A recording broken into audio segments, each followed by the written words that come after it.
Started off with a bit, now I got coin. I see where y'all going. Been poppin' since Web 1, hella hoes on Web 2. I was living a dream, now I'm on Web 3. And it is what it seems, topping the pyramid schemes, I'm telling you. I'll sell you a percentage on Nebula. Shout out to Vince, he'll set it up. Surfing on the web and I'm shooting at 3.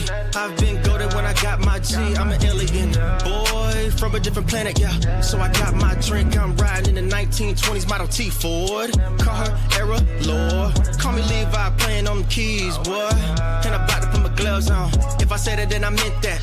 Yeah, I like that one, I'm about to get that. Crash that whip for the drumsticks, whiplash. I'm about to get them all. Are you with that? In a white boat, surrounded by blue. I want one, but I got a cop too. I wanna fly high in the sky, arms out wide, trying to soar from a bird's eye view. I'm on fire, Ricky, Bobby, cracking the pavement, Whitney, Bobby. I'm a Saki bomb, Hiroshima, Nagasaki. Bruce Wayne been a dog, and I keep it 101, cause I'm feeling kinda spotty. You sipping on some rock, and I'm sipping on octane. The only thing around my neck is the blockchain. Now I got coin. I see where y'all going. Been poppin' since Web 1, hella hoes on Web 2. I was living a dream, now I'm on Web 3. And it is what it seems, topping the pyramid schemes, I'm telling you. I'll sell you a percentage on Nebula. Shout out to Vince, he'll set it up. NFT, Twitter, blockchain. Seeing with the ghosts and we ballin' like LeBron James. Crypto. We can make a trade, get the memo. Refuse not falling for the FOMO. Listening to Coffee with Captain. You know we worldwide, they loco. I ain't never gonna stop rapping. Orlando, yeah, we working magic. We rocking Ethereum NFTs. I just went and caught me a half base. Man, I gotta shout out Started the off with a party. bit, now I got coin. I see where y'all going. Been poppin' since Web 1, hella hoes on Web 2. I was living a dream, now I'm on Web 3. And it is what it seems, topping the pyramid schemes, I'm telling you. I'll sell you a percentage on Nebula. Shout out to Vince, he'll set it up. Breaking the mood to choose one, but they got knowledge to move, son. I'm shocking in shades with my brother in suits. Yeah, them blues is coming. Even though it's hard to pick, eeny, miny, mo, soda on the mix, no biting lips, it's time to go. Index number 1, no thumbs up, you gotta scroll. Looking at the ghost in studio, it's time to go. Had a helmet on by myself until I met a mask that wanted to have a face off. So I had to bring my chainsaw, full tank of gas in the drive with my brakes off. I'm A1, but a different kind of steak sauce. GM, welcome to Coffee with Captain. Thanks so much for being here. I'm Cap, joined by my co-host Outer Lumen on the audio spaces today. We are live on X as always, the X video. I think I just dropped that link in the chat. Yes, it is. If you like the X video feed, it is in the comments. I'll pin that up top here in just a second. And then I will also go grab our abstract chat already there, only lacking the YouTube chat. One of these days, I will get it down. I took for granted the extra, 20 seconds of intro time did me wonders as I did all my pre-show duties here, getting things live. Appreciate the repost, Katie. Katie also the first GMer over there in the abstract streets. And our YouTube gang is rolling deep this morning. Continue to our trek. Sorry, I don't know if that audio playback's come through or not. Yeah, it is. My bad. One of these days, I'll figure out how to properly work a Chrome browser and mute the second tabs. But we continue our trek towards 500 subs over there on YouTube. Appreciate all of our YouTubers. If you really listen to this recording later on podcast, and we have a lot of podcast fans, you really would do us a solid if you. I'm not saying you have to switch your habits. If you're a YouTube Premium member, you may as well tune into the show on YouTube as opposed to downloading the podcast on Apple or Spotify. But even if you're not a YouTube Premium member, we would love the subscribe over on the YouTube account. Greatly appreciate it. You can find it just Coffee with Captain. You should be able. It should pop up first now over there. All of you that have helped us out, we now index above the other Coffee with Captain show. Some boat captain. Imagine that. Actual titled it after a literal. The guy thinks he's a real captain or something. I don't know. Anyways, we've got two cold open topics to discuss with Outer this morning. The one, a little bit of TV. I promised everyone we'd do at least our thoughts without any spoilers on the Night of Seven Kingdoms season finale. But really genuinely excited about another cold open topic that I saw the post and my immediate thought went, oh, I bet Outer has some thoughts on this. Sure enough, I sent her, she asked what this thing is because it's got a a name, Janet's Law, it's called. I'd never heard it referred to this before, and sure enough, Outer has lots of thoughts on Janet's Law. So that said, before we dive into that, Outer, did you watch the season finale of Night of Seven Kingdoms? Oh yes. Is it Seven Kingdoms though? Ooh, good call. It was Night of Seven Kingdoms. Now it may be 9, they say. Rumor on the street. I don't even know what that's about. Can you explain that to me? I don't think that's a spoiler. Or is it? I have no idea if it's a spoiler or not. I just thought it was like, how do I don't know what I'm allowed to say or not. I feel like I shouldn't even, I don't know. I'm gonna not say anything. I don't want anybody to be coming for me and spoiling their. Do you think like next week or the week after it'll be safe to just talk about it freely? Like how long do we need to give people before we can just finally get into it? I think so. I mean, I think a week is enough. And we'll give, if they haven't watched yet or they're waiting and plan to watch the whole thing in like to I guess binge it one weekend or something. We'll just give some air cover and give a 5-minute timer or something. We'll maybe do a deep dive next Tuesday. But yeah, that's probably better to actually talk about the series. But I kind of in Game of Thrones fashion, usually the penultimate episode, the one before the finale, I think is the best. I know you said you actually liked 2 episodes ago even better than last week's. Last week's was it was exhilarating for me. It was probably the most enjoyment and I guess like action-packed TV show I've watched in a while last week. The finale was great. I think we talked about this on here, but the showrunner is planning to do, like he's making this like his life mission now to this series, this storyline, and he's going to do 4 or 5 seasons. They've already got season 2 in the works for Night of Seven Kingdoms. He's planning to do like 4 or 5 seasons, like back to back to back in terms of like Egg and Dunk are the same age. And then fast forward, gonna give it like, I don't know, middle-aged Egg. He's gonna do another 4 or 5 seasons. And then again, give it some time and another 4 or 5 seasons with adult Egg and basically do this over the rest of his natural lifespan. So I'm excited. I love the Game of Thrones universe. I know there was some back and forth yesterday about Game of Thrones, or like George R. R. Martin versus Tolkien and Lord of the Rings. I'm not knocking it. It just wasn't.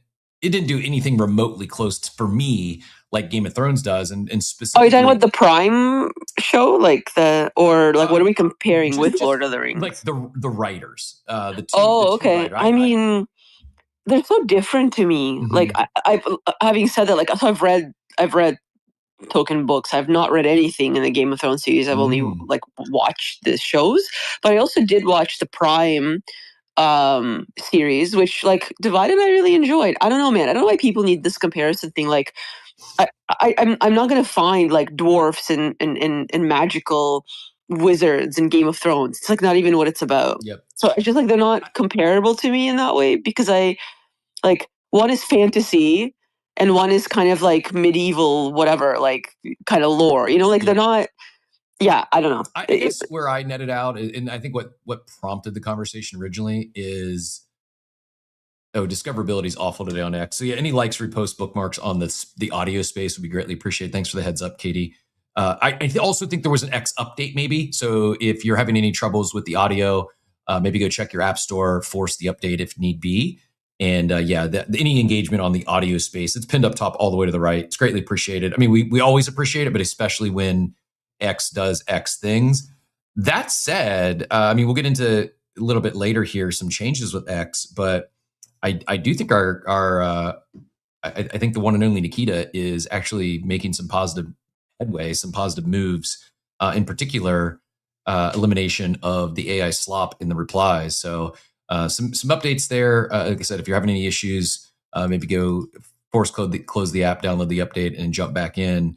It's the first time I was able to be co-host from one click of a button, so something's going right. I mean, they're fixing this thing. All 7 employees over there. Back to George R.R. and then we will talk this new, not new, but new to me, at least by name, is Janet's Law. I found it really intriguing, and I think you all might enjoy it as well, especially since we get Outer's big brain on the topic today.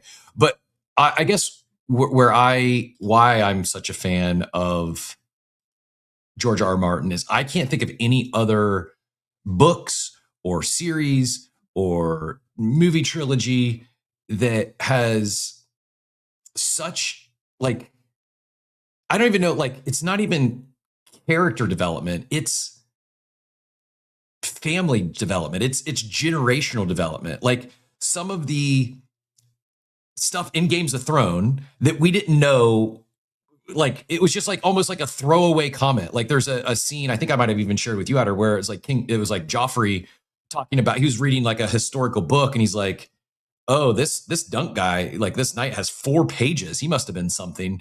And it's like that's Sir Duncan. Like it's just like the tie-ins That was from awesome. That was such a cool, like I did not even remember that at all. So it was really awesome that someone pulled that out. There's so many of those where he's telling this story across, you've got a whole series, House of Dragon, now 97 Kingdoms, Game of Thrones, like they take place over the course of 300 years, and he's connecting dots over 300 years, telling these stories. And these books are like, each book by itself is massive, just like really impressive.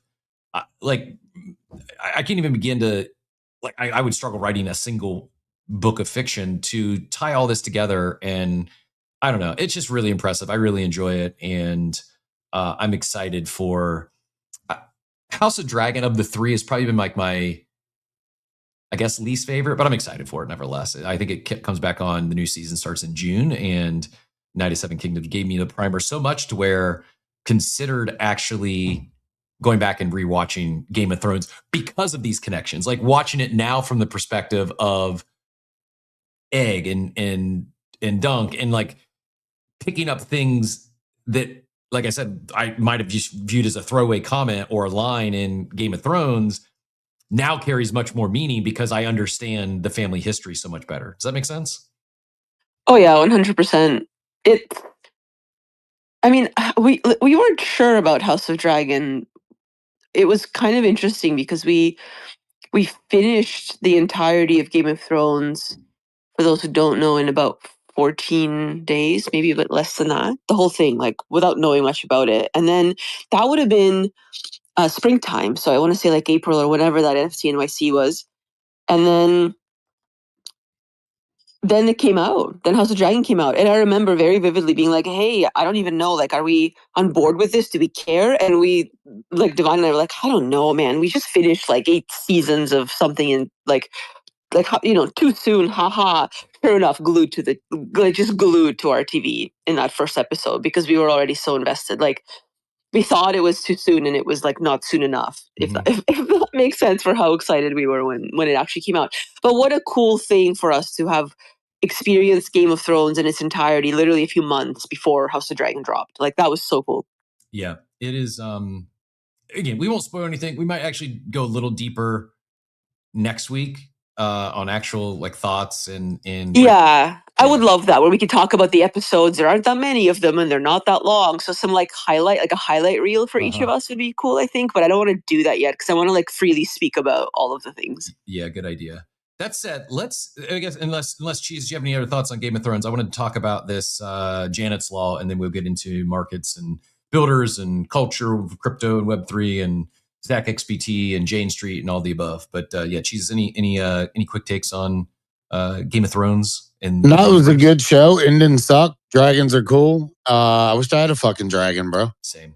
Can we bring dragons back? I'd come fucking riding up every NFT event on my dragon, but no, the end didn't suck. Other than that, it was cool. They just came out. David Sinclair said they've got like basically 75% reducing of aging and successful in mice, and actually the FDA just approved human trials. So I've been saying for a while, just survive the next decade, and you might live well into your 120s. Functional, happy, healthy, maybe beyond that. Maybe, just maybe, AI can find a way to bring dragons back or create dragons for the first time. I'll be here for the dragons. That's probably all we need is AI inspired dragons. That might actually be the end. That might be forget aliens. We get AI dragons. Yeah, I mean, they're already bringing back what is it, a mastodon or what? Yeah, and I saw. Did I see? Speaking of, so it's what's his name? I'm having one of those brain farts. Cardano founder. Why can't I think? Charles Hawkinson's. He's like involved in this whole Mastodon recovery or bringing back the Mastodon. I saw something. I should know this, but are they winding Cardano down? Well, they're doing something. They're sunsetting something on Cardano. Does anyone know what this is? No. It's Cardano. No idea. Yeah. It's been sunset for a while. They say it's resilient, sunset proof. So he announced, Charles Hawkinson, this came out a couple days last week, announced the Cardano network. Never mind, it was Doomer. I missed that it's gotten community noted. So never mind, forget that. It was all just. I just came up real quick to say they already did direwolves. They've already done that. Oh, really? I think I saw that was in the process, but they're actually live in the wild now, huh? Yeah, not in the wild, in captivity, but yeah, they're live. As a big dog fan, maybe I don't want the first direwolf, but as soon as they can prove that I could own one and they not kill me, I might. That might be a new bucket list item for me. This is great. I wasn't sure what breed to get after my dog dies because Newfoundlands are the best breed. But now I'm like, okay, the direwolf will be distinctly different from my current dog experience, so I won't compare and be disappointed. It'll just be new. It's like, where can do you go? Can you own a direwolf though? Probably not, Kyle, or no? Definitely not yet. There's a wait list. I'm sure you go to fucking Petco. I'm looking for the direwolf food. Yeah, I don't think it's gonna happen. Yeah, they eat a cow once a week. That I always wanted a dog farm. Like when I retire, it's going to be an electric boutique hotel in Costa Rica with hundreds of dogs, and maybe we now just add a direwolf to the mix. So Janet's Law. This is really, I would say, nothing to do with crypto and Web3, but at the same time, if you're a builder, if you're a founder, if you're creative, everything to do with crypto and Web3, more so life. This George Mack posted this. I'll pin it up top here in a second. I quote, and there's a chart at the bottom for those of you that are, tuning into video. But I quote George when he says, "When you're 5 years old, a year is 20% of your life, and when you're 50 years old, a year is 2% of your life." This is an explanation given why time speeds up as you age. It's called Janet's Law. It states you've experienced roughly half your perceived life by 20 years old, or to put it in another way, a summer holiday for a 5-year-old feels as long as 10 years from 40 to 50 years old. But Janet's Law can be broken with high agency. You have agency over the speed time. You're not a passive victim. A better explanation of why time speeds up as you age is because you have fewer new experiences as an adult, so your brain deletes the memories. If you take agency over your life, do new things, create new memory dividends, time slows down. If you live your life on autopilot, you may die at 80, but feel like you died at 20 years old. If you take agency over your life, you may die at 80, but feel like you died at 200 years old. This is actually not AI slop because there's multiple misspellings that trip me up here. But this is a chart. I have kids, and I blame kids for this. I said, like, every year with kids goes exponentially faster. Like, it just, they say, oh, your things speed up when you have kids. And I said, well, yeah, once my kids became teenagers, like, oh my gosh, like my youngest is graduating high school this year. She's got a few months left. Like, lacrosse game tonight, it's one of less than 10 games I'll get to see her play the rest of my life. And this here, and maybe not a new, I guess, concept per se, but the visualization of this really hit home for me. And also the first time I'd ever heard it called Janet's Law. Outer, I think first time you'd heard it called Janet's Law as well. But I think you have some thoughts on this topic, no? And what you've done, what's worked well for you? Oh yeah, I've talked about this a lot. I'll pin up my Michelle Riel, Is It Too Late to Start comic too that I sent you, because it's funny that you're like, check out Janet's Law, and I'm like, check out this comic. It's so fitting and so relatable. Here's my take on this. I've never heard of an official term for this, but I'm sure that makes sense, that something exists to coin this, because I think we've been experiencing this for such a long time. I don't know about this idea of agency, and I definitely don't think that the memories are actually deleted. I've read recently that we lose access to them, but no memories are deleted. But that maybe is a topic for a different space in how we store memories and reaccess them. But in terms of the perception of time, to piggyback on this whole idea of like, why does it feel like it speeds up a lot as you age? The greatest way to combat that is to have new experiences as much as possible. And you can change that in your daily routine. Like, I've been chasing I want to feel, my day like a 5-year-old for probably the last like 5 years. And I've been experimenting quite a bit with having that. And if you do meet me in person, you'll realize quickly that I am kind of like a grown-up child. And that has been very purposeful in my life to do this. And it's very similar in how I parent as well. Like, I parent like as if I am a child with my child, and it's been really wonderful to experience that, because time doesn't actually speed up as much when you do these things. But the easiest thing you can do is you can just take a new road as much as possible. Like when you live in your town, think about how many roads you haven't driven down. So if you choose a new route as much as possible, even like a slight turn somewhere to get to your destination, that already helps. And then doing like very different things, but also doing the same things differently. I think that's the biggest key, is that like you don't have to, because once you get into a routine, you're cooked. Like that's it. It's gonna feel really, really fast because you're doing the same thing. And one way that like this is if you think about when you go for like a hike somewhere, the way in feels like forever because you haven't been there yet. But the way back, you're like, whoa, I'm at the parking lot already. How did that happen? Because you've already done it. So it feels very like a lot faster. That's just perception. So I'll stop there, but Well, like keep going, but I just wanted to, I needed to interject because I need help, because I'm someone who I like to think I live life and I'm doing a lot of things to make this better. But at the same time, I also have very much so dialed in routines, in particular my morning routine, like from 4 a.m. to 4 a.m. to 10 a.m. is almost on repeat every day. Even so much as my workouts at the gym are very similar. Like, and to me, it helped me.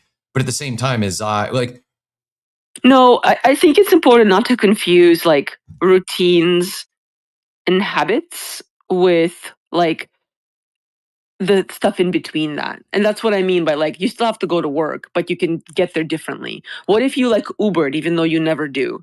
That'll be a new experience completely. And that will actually make your day feel longer. Like literally your perception of your day, you'll gain like an extra hour just by doing a different thing in between your routines. I think the other thing that's important is to talk about personality types. Like we are all different personality types and can be grouped into like certain categories. And again, probably a topic for another time, but I can deep dive all of that at some point. But some folks really do not find spontaneity comforting, while others thrive in spontaneity. And in fact, you meet people, they tend to be early adopters of things, aka a lot of us here.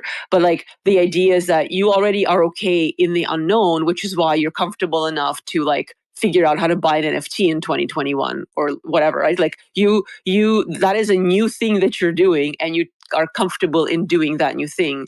And I think it's about a balance, right? Like I don't think you need to be like full on explorer mode, doing nothing the same at all as if you are a kid, because that doesn't function well in society currently that we live in and all agree to participate in, right? Like it actually does function very well in different societies, but not this one. And the same goes with someone who is like literally a bot doing the same like NPC things every day. Like maybe that gets the job done, but they're not participating in their own life. They're just like a bystander in it, living the motions. And in between, I think, is where it's best, is where you're like hyper aware that you need some routine. So you're like 5 or 6 things are the same in your day. Like you still got to make dinner. But like, what if you're making a brand new recipe that you've never tried before? Because it is harder. Because the other thing is that when you're a kid, you're going to do things that are harder because they are new to you. And as adults, we get rid of the harder things because we don't have time. But in fact, that's the thing that you should make the most time for, right? Like it is the most like key thing that you can do in your life if you want to feel like you want to battle that, whatever Janet's law or whatever its official name is, because you will change your own perception of it by having a day last forever. And usually your day lasts forever when you're like doing things that are different in your day, because your brain is very much going to bank all of these things on a different scale. it will go back to feeling like you're 5 because even within your day, you're doing that new thing and it's not on repeat and it doesn't like just zone out. If we were to attempt to give some like some actionable advice, an actionable takeaway that is maybe easy but very hard at the same time, is it Misogi? Am I pronouncing that right? You know what I'm talking about?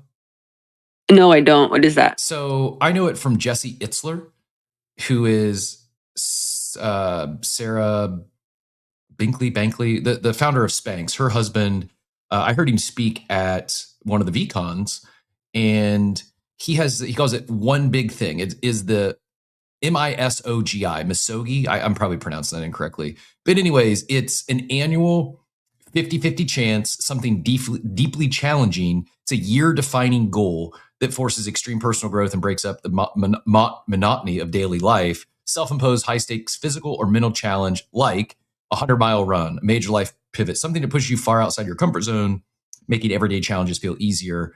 You know, basically at the end of the beginning of the year or at some point in the year, you come up with one big goal, doing something new in life that is challenging, but that's the focus for the year. And I don't know, maybe that works for some, maybe not for all, but just trying to think of like what.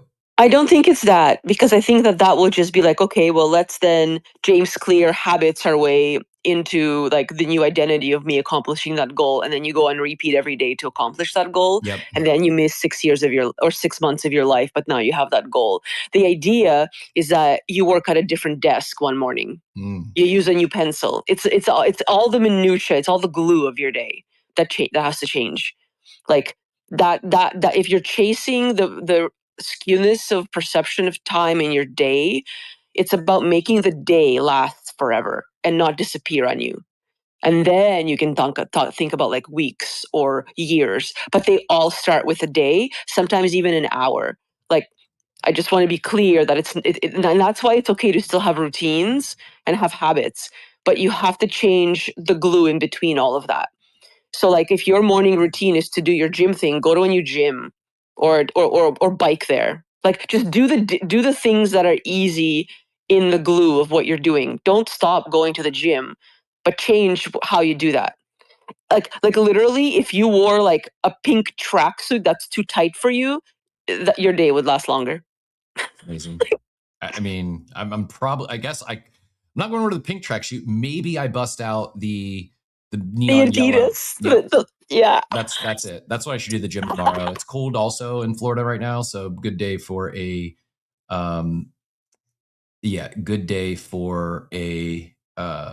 bust out that tracksuit.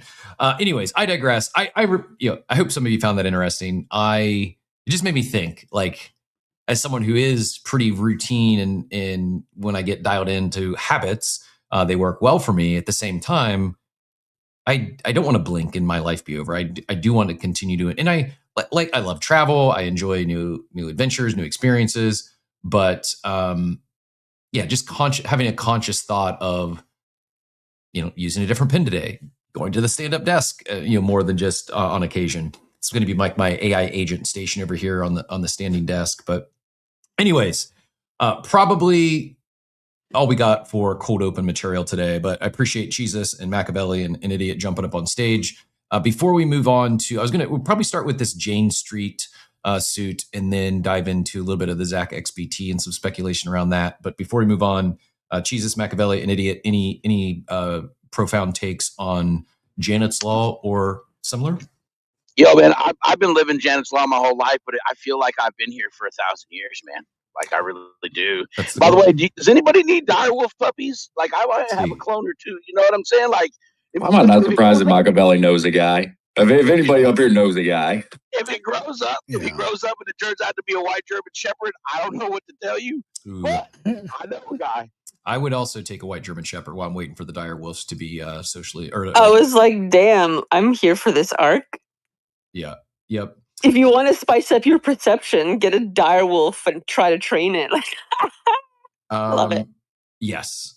Dogs are incredible animals. I will share this in case you missed my post yesterday. I thought it was funny.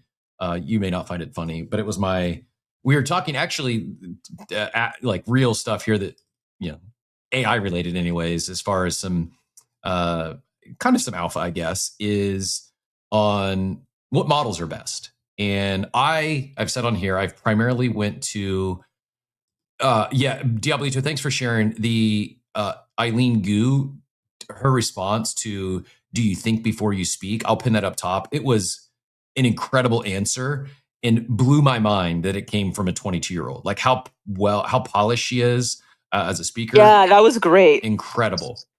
I'll pin it up top if you haven't seen it yet. It's worth, I don't know what it was, a minute 33.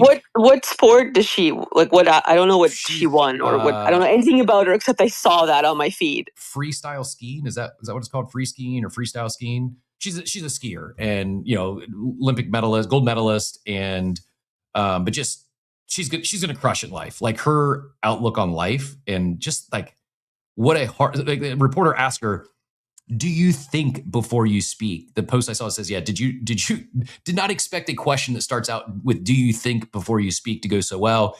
A+ question from Charlotte Harper, and A++ response from Eileen Gu. It really was that good. I'll go grab that and put it up top. Thanks for sharing, Diablito. But the other quick bit of nonsense before we jump into Jane Street and ZachXBT expose was image creation. And I've been using Claude it's become my daily driver. I still have my ChatGPT paid sub. I use Grok. Apparently I need to use Grok more frequently, but just, and also credit FFV for reminding me of this. This was, my takeaway was, while most of what I'm doing in Claude, ChatGPT still works better with image creation. And this was one yesterday, like me, stands up, my dog, you son of a bitch, I'm in. The meme template there. But that's the dire wolves back to dogs. Dogs are really incredible. I don't know where I go next, but a big dog for sure. And maybe Irish Wolfhound. I was gonna say I would love a Newfoundland. I just probably too warm here. Irish Wolfhound. Yeah, no, don't do that. That's mean. The best dog I ever had was a Vizsla. Really? Okay. Those are so hard to train, man. Oh my God. I had a Siberian Husky when I was a kid growing up. Oh no, he was like they are spirit. Sorry, go ahead, Mark. He was such a good dog. No, he was just like, listen, it was the easiest dog I ever trained. It was like he was my best friend from the get-go. Did everything I ever said. I missed that dog. That's the best dog I ever had. I'll definitely say that my Husky was the most difficult and easiest to train at the same time. Incredibly intelligent, incredibly, to not be insulting to the breed, free-spirited, I would say. I do have a 10-month-old Aussie right now, though, and I love this dog so much. I'm going to end up getting another Aussie this summer, too, so she has a sibling. Huskies are great, especially if you work and you have to leave your house. They don't care if you leave. They're just like, peace out. I do my own thing. It's all good. My dog is the opposite of that.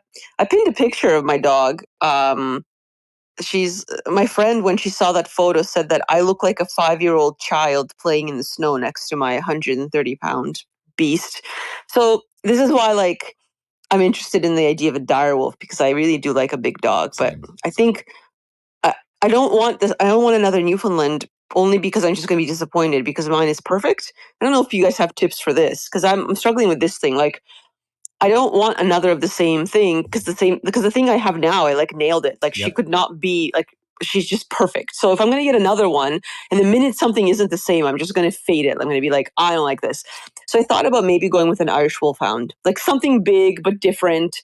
Have you ever seen an Irish Wolfhound in person? Because they are, I know they're big, but they are bigger than you could even imagine. If so you seen my one. dog used to play with one. Yeah. That's why the appeal came from.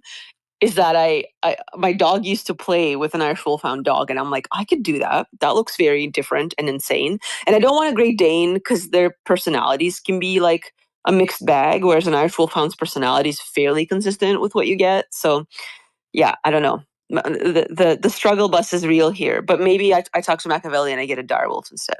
Yeah, I feel you on getting a different dog. Like I go back and forth on ever getting another golden retriever. The only reason I wouldn't is because I don't know if you can see Moxie, the sketch back here. He was my guy. If some of you have read the open letter I wrote to him, shortly before he passed away, he had mouth cancer and they made it to 10. Incredible dog. So much so that Cooper, who I only had for a short period of time. He unfortunately got hit by a car, but it was an amazing dog. I feel like he was Moxie reincarnated, and then now Duke is the same. I feel like it's if reincarnation's a thing, like Moxie's continue to stay with me, albeit different breeds.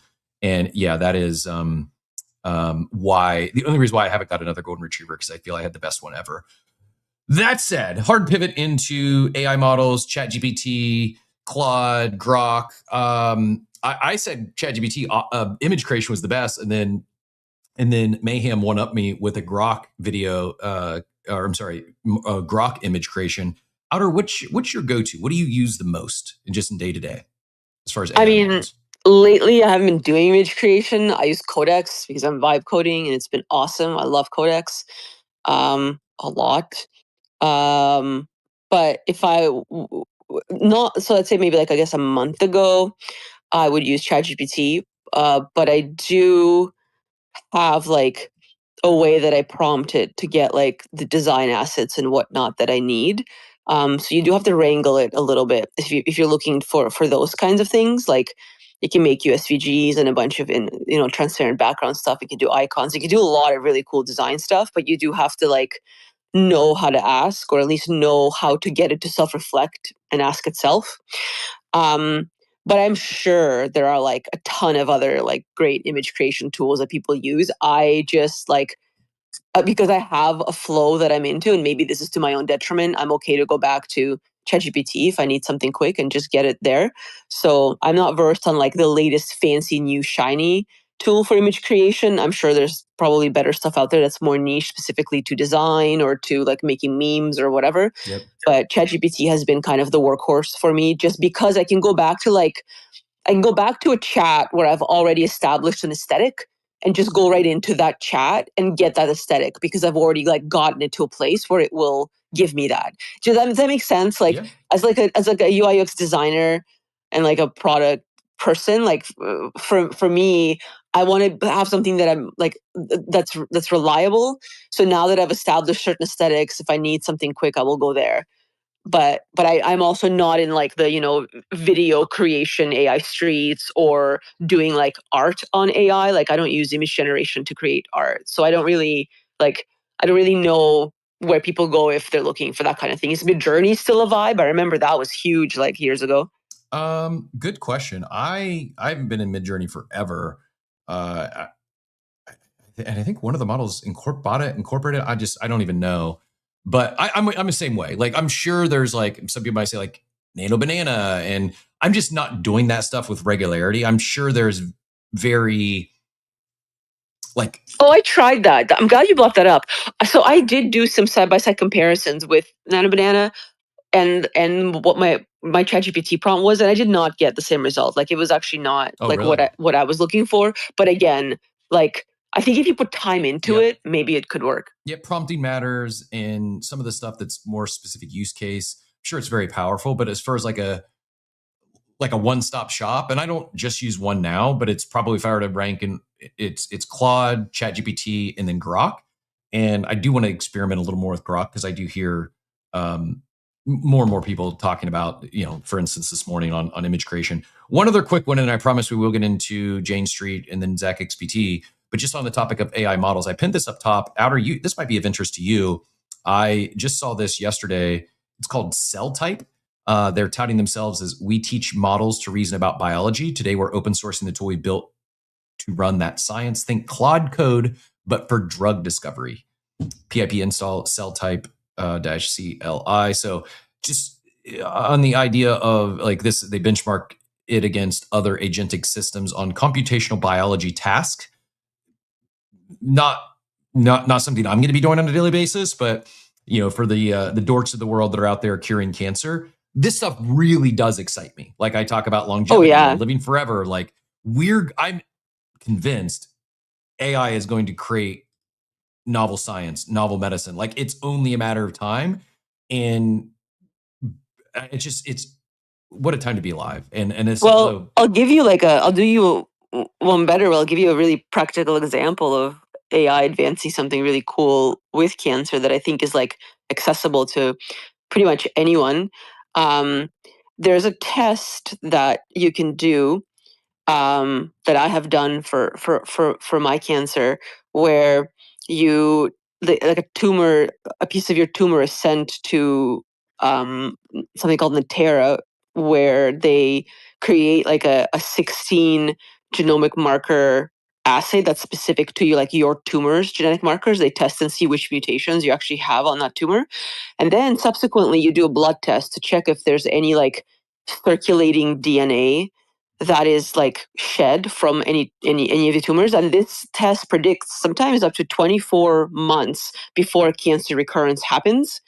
It will like show it already happening, but you can't detect it on imaging yet. So doctors don't know what to do yet, because they're like, well, we don't know where it's going to recur. And if it's going to be in your bones, that's different treatment than if it's in your lungs. So we still have to wait. But now they start scanning and imaging. And so you can catch like the smallest little lesion before it's like stage 4 blown out in your entire like, skeleton, or your lungs are full of it or whatever. You catch it really early, and you can like stage 4, especially for breast cancer survival, is getting much, much better. But here's where AI comes into this. I emailed the Terra and I was like, hey, can I put in a formal request for the raw data? And I put in a formal request and I got 25 gigabytes of genetic data for my specific tumor. And it's on my to-do list to crunch that data and actually identify all of the very specific like molecular genetic mutations that I have had, because I can then look at clinical trials and go down and look at a ton of papers that specifically relate to exact like the mutations that my cancer has had, so that if it does recur, I could have that information as well. That isn't like, that would be unheard of in like trying to process like that much genomic sequence data to try to figure that out. Whereas now literally like I am probably a Saturday grabbing my tea and chocolates, like, few hour session away from that information, which is just like wild. It really is wild, like mind blowing. And to think like it's mind blowing already. And I really do think we see just continued exponential growth for a while. I know there's some people, AI is plateaued. Maybe chatbots have plateaued, because what else do you want to do with just have a conversation with a chatbot? This sort of stuff, like the data analysis, and it's just I'm really, really excited for the present and the short-term future, and rooting for all those that are using AI not just to create silly dog memes or silly videos, but actually pushing humanity, pushing the world forward. And I know there was this Citroni article we talked about yesterday, and the AI doom. I still remain on the optimistic side. I don't know how everything shakes out. I believe that more good will come from this than bad. Are people going to have to maybe pivot, find new jobs, new careers? Yeah, sure. But it's happened throughout history, and we're still here. We've been okay. I am really excited. And I just actually had one of my best friend's sister beat her battle with breast cancer. And to think about, to your point, like the early discoverability and it's this sort of stuff. It's like, whether they reverse aging or not, I wholeheartedly believe like early detection. I was just sharing in the war room this morning, I'm back in the market for an Apple Watch.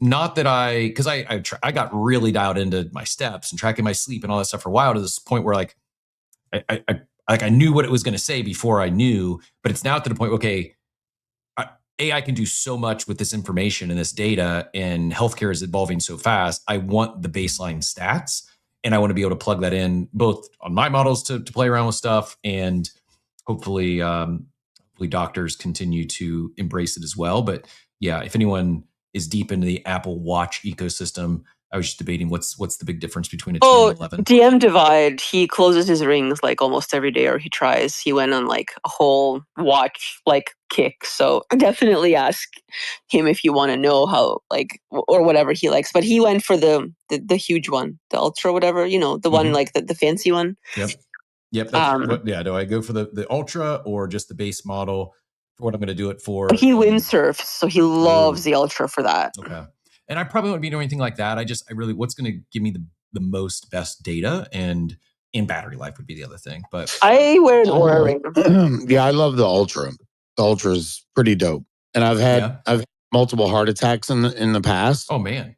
Yeah. So for me, I have a mobile device that I can put my index and middle finger on each hand on this little pad.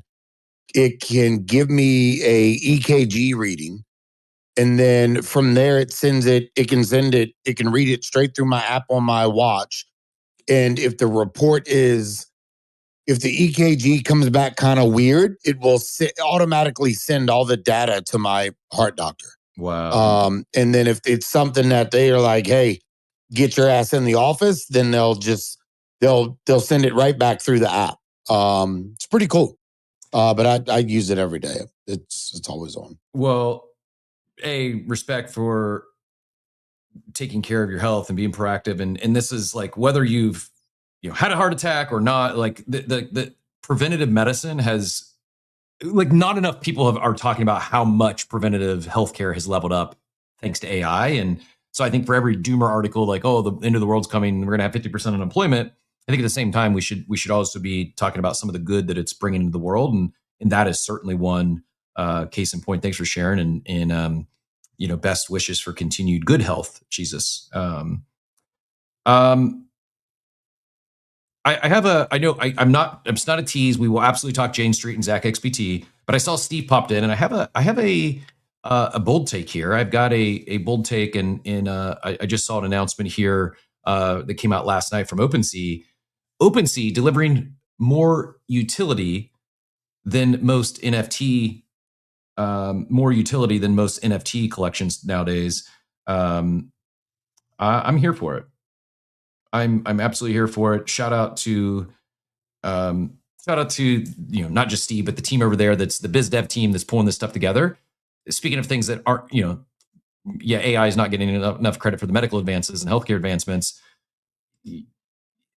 It's people love to for engagement and otherwise love to dunk on OpenSea and their rewards campaign because they haven't got their C allocation yet. I don't know anyone who. All they're going to do is cheat it, Cap. That's it. Like, and trust me, I'm going to cheat most of mine unless they give me a reason to keep it. Well, I agree. Same. And I think part of that reason might be some of the stuff they're doing with rewards. I don't know. I have no inside info. Steve is, lock and key. I don't get any alpha that's not been public. I just, they're most tokens go to zero. Most people, rush to the exits and dump their tokens because there's nothing to do with the token. I think the team's going to have some things to do with the token. My guess would be whether it's reduction of fees or you get more points in the rewards program. In the rewards program, while most people like to brush it off, it's just you get a blind box and you get to unlock your chest and you might get some of the fees you spent back. It's become much more than that, and I think this is a great example. They just announced this last night, Arena Club, bringing their first mint to OpenSea. Arena Club, if you're not familiar, it's on AVAX, and it's a place you can collect, buy, sell, and rip slabs, collectible cards. I guess you could maybe call it a BZ competitor. Different, though. And they don't have the claw machine, nor do they have Clawfee with Captain. But point being is they have a mint coming on OpenSea. And the allow list is based on how you finish last OpenSea rewards wave. So this isn't biased because I got like basically the wood chest or whatever. I didn't farm it at all. Like I haven't been farming, but I just didn't I didn't have any activity last season. And so yeah, I got wood chested it. So I'm going to be in the public sale here, phase 3, if it gets to that. But yeah, if you got Sapphire chest and above, you're guaranteed.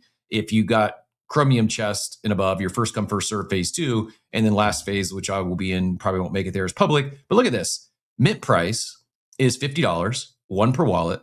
You mint, you burn, you reveal an Arena Club slab worth $70, $100, or $1,000. So talk about a plus EV mint. $50 going to get you at minimum a card worth $70, maybe $100. Some people are going to get $1,000 on this. Some people are going to turn $50 into $1,000 because of their OpenSea eligibility. And if I'm going to sit here and beat up NFT collections for not providing access and utility and more collaborations, like used to be a core part of the NFT space, so many of them ran away from that because royalties don't exist anymore. Well, they do. If you missed yesterday's show, I'll link it up above.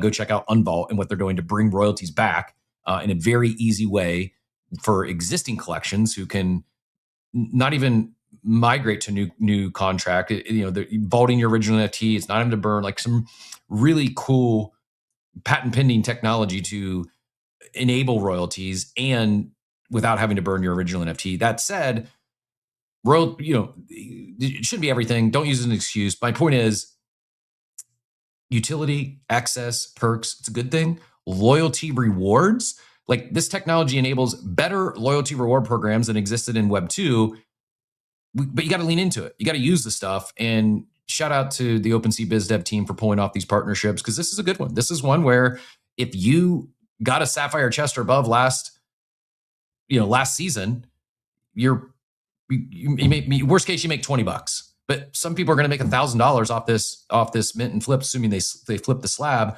I'm excited. And in fact, it's stuff like this that, just like if NFT collections provided more utility, more perks, better loyalty rewards programs, can give me a reason as to why to buy their NFT beyond just, oh, it's a digital collectible and it might go up in value.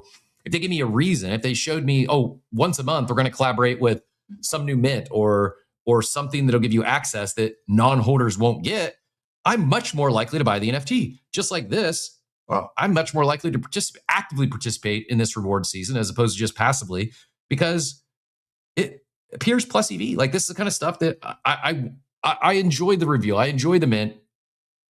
NFTs, we talked some of these PFP collections making a comeback. I think this is the other arena, pun intended, in NFTs that can work is, look at the success Beezy's having with their claw dolls and their blind boxes. Like, this stuff is pretty cool and excited for it. And again, kudos to the OpenSea team for pulling this together. Go ahead, Jesus.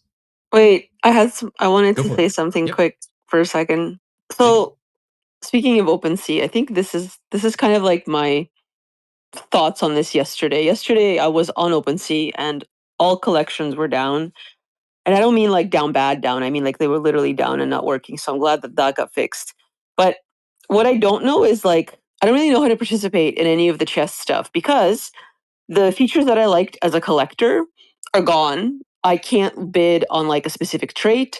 I can't multi-buy anything and add a bunch of shit to my cart and check out. I can't send NFTs as gifts to people with one click. Like, all of those things that I enjoyed about OpenSea as a collector's collector are now not there for me. Like, especially the traits thing, because I can no longer place bids on specific traits. I don't even like what am I collecting? So like, I don't really know how to like participate in accelerating any kind of chess thing, because the way that I used to use OpenSea and purchasing things like has now changed from that perspective, and I'm not like a farmer. I'm not gonna like, yeah. So if I was looking for art, and it doesn't mean I don't use it, I still use it because it's still my favorite marketplace. But I'm definitely disappointed that some of the collector stuff specifically was removed in the UI overhaul. And I know that like I support the move because I'm probably like sample size of like the tiniest amount of people, so it doesn't matter. It doesn't service everyone, but it definitely, like, as an edge case, remove that like that excitement for me, at least to browse collections and then look for certain traits and then just see like, oh, maybe I am going to get this particular thing because I find this interesting. I'll put an offer on that floor. And now I can't do that. And I'm just kind of like, well, I don't care. I'm like way too busy to try to like go after certain things or care. So I think like, I don't know. And it's not really like, I'm not throwing shade. I'm just literally, it's a platform I do care about and I do still use.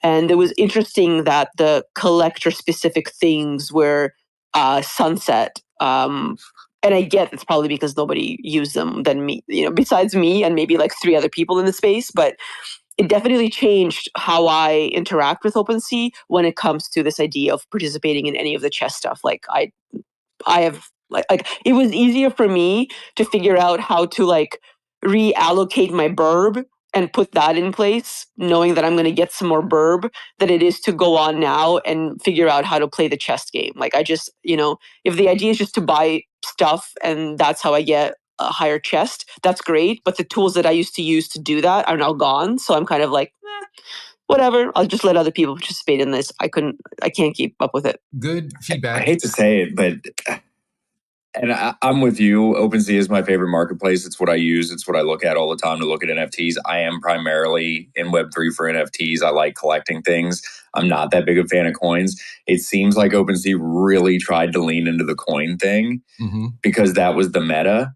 And Blur, right? Remember Blur? Like it very much became like a trader's kind of Like, blur yeah. farming was horrendous as far as its effect on NFTs, and I got to give credit to OpenSea for. I mean, when they first fired up this whole farming thing, it looked a lot like Blur, and a lot of people were kind of upset about that, and they immediately pivoted away from that. But I think, it kind of is the case that the best way to farm XP on OpenSea right now is just to kind of wash trade back and forth some coins. That's my feedback. So I hate it. Is I feel like the people who are winning most of these chests are the ones that are swapping USDT for USDC back and forth. And I did it like for a brief minute just to level up one box a couple seasons ago. I'm like, it's just not for me. And I wish they would just eliminate that entirely from the rewards program. I get why they don't, but I also get why they don't, because I mean, look, it is the most significant volume creator right now is the ability to trade coins. The thing that I don't like about it though is that like the people that it's just not there yet. And I know that they'll iterate on this, but as far as like a coin trading experience, there just are better platforms. So like the people that are farming hard are just lighting money on fire and fees to farm XP by doing simple wash trades. When they're really seriously trading a chart, they're not doing it on OpenSea just because it's just not there yet as far as the UI experience. I don't know. I disagree with I respect both of your takes, but I disagree with it because like what I see as being in like one of the private chats for the mobile testing, OpenSea is trying to build a platform where you don't have to go nowhere else. Everything is here. NFTs, meme coins. I do think we see an announcement for ordinals at some point soon. Price. And like for me, it's good because like even with tokens, they just added advanced trading tools. You can literally do everything you can do here that you can do on TradingView. So like for me, the team, I see Chris, I see these guys in the back channels. They are constantly accepting any type of feedback with any updates that they do. And you're like, no, I don't like this. No, I know it's getting better, and I know fixing it. And I was very specific to say I know that they're iterating on it, but it's just not there yet. I mean, it's just facts. Like when I'm hanging out in a space with a bunch of coin trading degens, nobody's talking about trading on OpenSea. That's just the reality that we're in right now. I know that they're iterating on it. I know it will continue to get better, and it may be the place in the future where people go to trade coins. It's just, I don't know. They're not talking about trading on OpenSea because OpenSea does not give them a percentage of all their friends' referrals. That's why they're not talking about trading on OpenSea. Maybe OpenSea brings that to the table.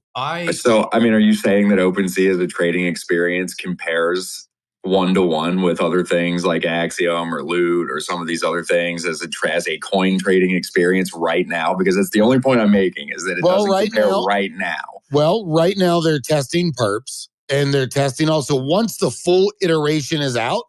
Yes, I think they're going to have buy, sell limits. Everything is going to be there just like it would be on Loot, Axiom, any trading platform you're on.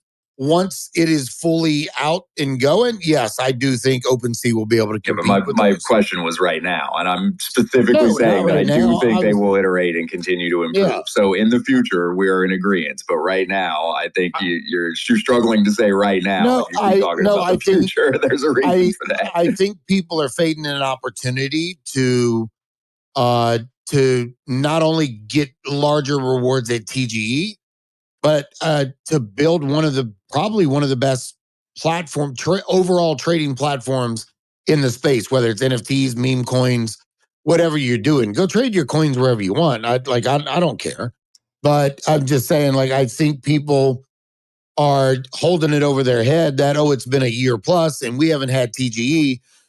Fuck OpenSea. Like, I think that's the wrong take to do. I agree with you there. What these guys are doing, and I see it a lot in the back channels. I think these guys are delivering an experience. I think they're missing something though, which is, and like, I'm not going to say a lot because I'll have to send them like a product design invoice here. So I'll leave it to them. I'll leave it to them to cook.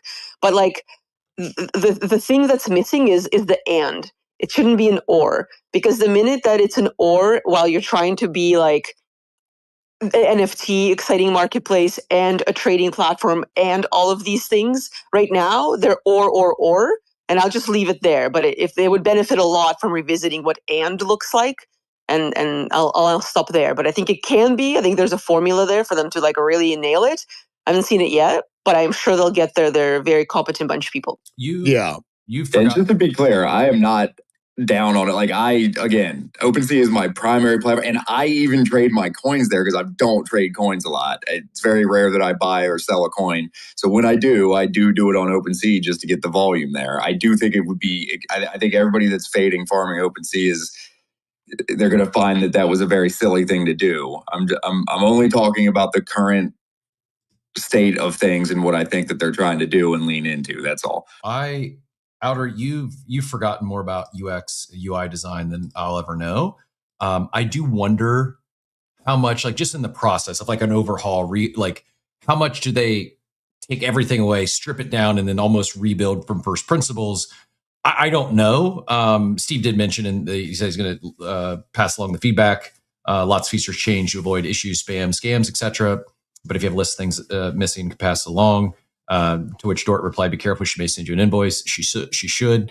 That's funny. I see a lot of like Diego in the abstract chat's also a big fan of the mobile app. He's been testing and doing perps on OpenSea. I don't know. I don't know why or how. Absolutely did also add, he thought he was the only one that missed some of those features on OpenSea. Meta says, I think Normies allows bids on OpenSea and trait bids, that is. And I didn't see this. I don't know. Is it something in the contract? I don't know. Is it collection specific? But I did go and check and it's not, I don't believe, unless I'm missing, it's not all. But now on Normies, one of the newer collections, by the way, is up another 10% on the day to 0.05. You can make trait offers. Not only make trait offers, but if you go into the offers, it has a breakdown that shows like the current traits, the volume of those traits, what the current floor is. Or, I'm sorry, what the current offers are per trait. So this is cool. I just don't know. Again, a collection specific. Is it something to do with the contract or why that might be on some but not all? And I guess back to my initial question or thought, like I wonder how much they have to, take away a lot of stuff, i.e. trade offers, and then rebuild it with what they have in mind going forward. But I guess high level thoughts on that, Outer? Does that make sense? Sorry, I was reading stuff. I think it's a collection thing because I've noticed that before as well. One thing I wish they would do is allow me to go look at mutants and just go and select M1, M2, or M3. Yeah. I mean, not obviously not M3 because there's only 11 of those but M1 or M2, like I want to be able to just filter that way. Yep. Instead of having to go through the background. Magic Eden does it a little bit better. But you can't do that. So it's kind of a pain in the ass. One thing I just suggested, because it seems like they're doing a lot of brand outreach. And so it started with BZ for the wave rewards. Yep. So you were getting the BZ ticket. Now, obviously you claimed it. It was an NFT. You could redeem it. But it seems like they're adding perks. And I think in the rewards page, and I just put this in the OpenSea chat, but there should be a My Perks section to where I can see that I'm eligible for this mint. It's like a reminder. You know what I mean? Yeah. Yeah. And like, because I got the glitch bunny thing, in my last chest. So that could have been in My Perks. And then now I'm eligible for phase 2 of the arena. So like that would be there. But if I don't, have that written down somewhere or whatever, I mean, I could potentially miss it. But if there was a My Perks thing there and they were reaching out to like, AVAX and getting on like, getting 100 whitelist spots for their next upcoming big mints and doing all those things, I think it'd be really cool. Yeah, I agree. I'm like Outer. I too don't trade on mobile, but I have seen a lot. Those that I actually haven't seen any non-positive feedback from the beta testers. DBid here, DEI bid says part of the program, new app feels very clean, very floor-esque. For those that have been around for a while, that floor app was ahead of its time. Chris, who's now CTO, I believe, at OpenSea, was one of the co-founders there at Floor App. And if anyone else would like to participate or test out that mobile app or perp product, hit up Steve. He did say a lot of great feedback from the beta testers. their new products. If anyone interested in testing out the mobile or perps products, let them know. Onboarding more people every day. Cap, you want to hear a funny story about the mobile thing? I do.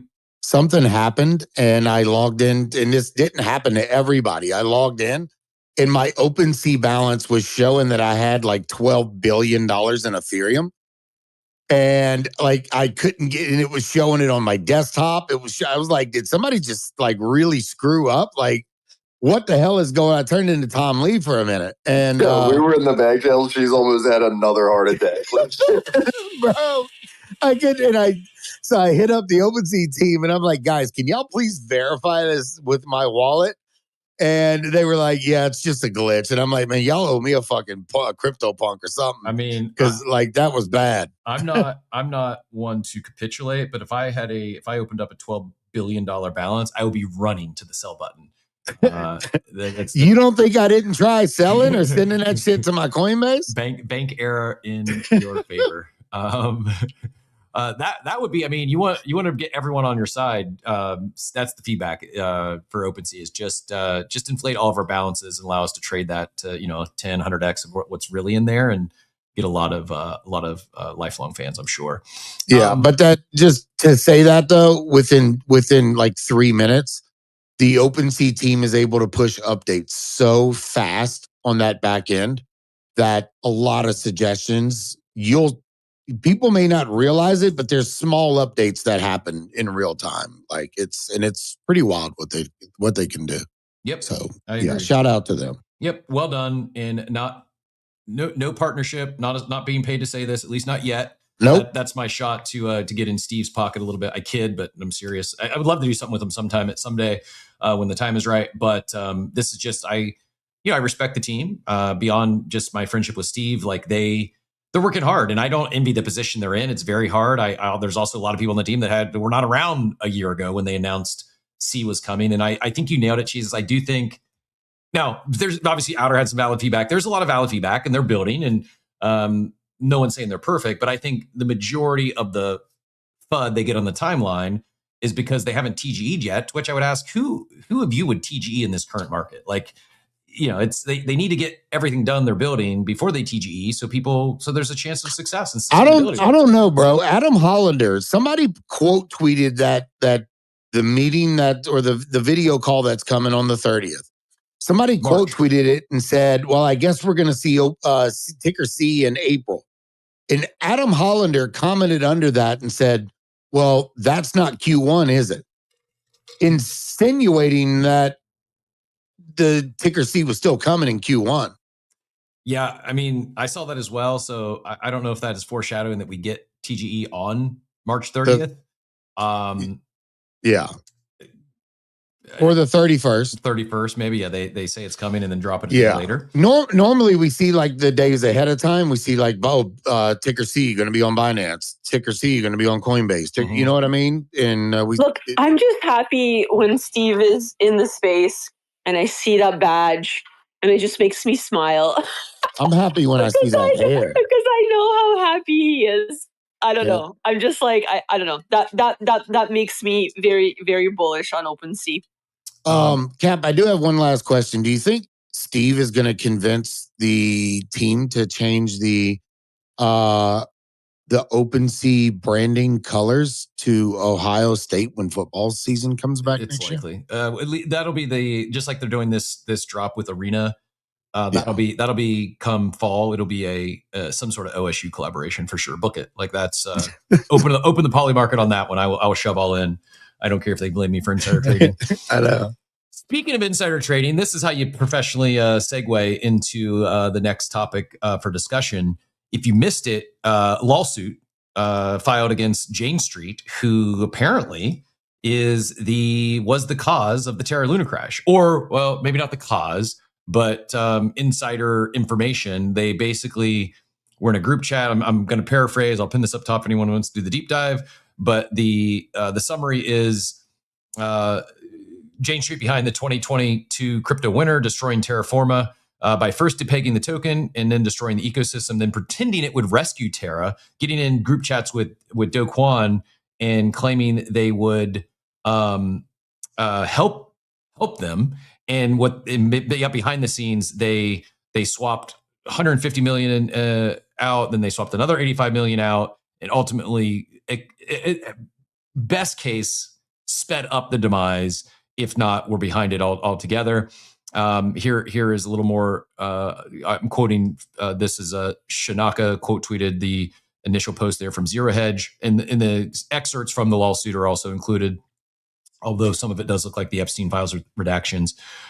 Court filings confirm it was Jane Street's largest single crypto swap in history. Terraforma's bankruptcy administrator sued Jane Street in Manhattan federal court, alleging the firm used insider trading from former intern Bryce Pratt to front-run the collapse. The complaint says Pratt set up a direct group chat with Do Kwon as the ecosystem was dying, feeding real-time intelligence to Jane Street's trading desk, while the firm unwound hundreds of millions in exposure. Also worth noting, Jane Street is the one that most people attribute the 9:30, the 10 a.m. Sell-offs we've been seeing for a while now. Some sort of funny business going on behind the scenes there is alleged. Anyways, and also, by the way, if you're not familiar, Jane Street is where Sam Bankman-Fried came from, Carolyn Ellison, like just a lot of, it is an incestuous industry, but a lot of bad actors. It's like we talk about coaching trees in sports. A lot of bad actors came from Jane Street, and this is again public information on this lawsuit. He goes on to say Almeida Research was founded by SBF, who trained at Jane Street from 2014 to 2017, ranked as the best trader in his class before leaving to build the firm that would later destroy FTX and another $8 billion in customer funds. 3 firms connected by alumni networks, secret deals, shared Telegram chats, 40 billion erased. Do Kwon got 15 years. The quant firms got out first. The question before the Manhattan jury was the 2022 crypto winner a market failure or information extraction, where the fire brigade watched the burning building because they had already collected the insurance. Milk Road had this to add: one of the wildest allegations in recent crypto history. The bankruptcy administrator dropped this lawsuit against Jane Street, one of the most powerful trading firms on Wall Street, alleging insider trading that helped accelerate the $40 billion wipeout. The lawsuit claims this is what happened in May of 22. Terraforma quietly withdrew 150 million from the curve pool. Minutes later, a Jane Street linked wallet pulled out 85 million. Timing wasn't coincidence. According to the lawsuit, Jane Street was alleged front-running based on material non-public information from Terraforma insiders. Okay, so why does this matter? This was 4 years ago to this point, because Jane Street isn't some random trading desk. They're a high-frequency trading powerhouse that moves billions. If they had insider knowledge that Terra was about to wobble, trading on the information could have created a cascading effect. The lawsuit names Jane Street co-founders and employees. The administration statement is damning. Administrator's statement is damning. Jane Street abused market relationships to rig a market in its favor during one of the most consequential events in crypto history. Jane Street has fired back, calling the allegations desperate and baseless. They say it's just an attempt to extract money from the bankruptcy process. The stakes are enormous. Luna went from roughly $80 to zero in days, with UST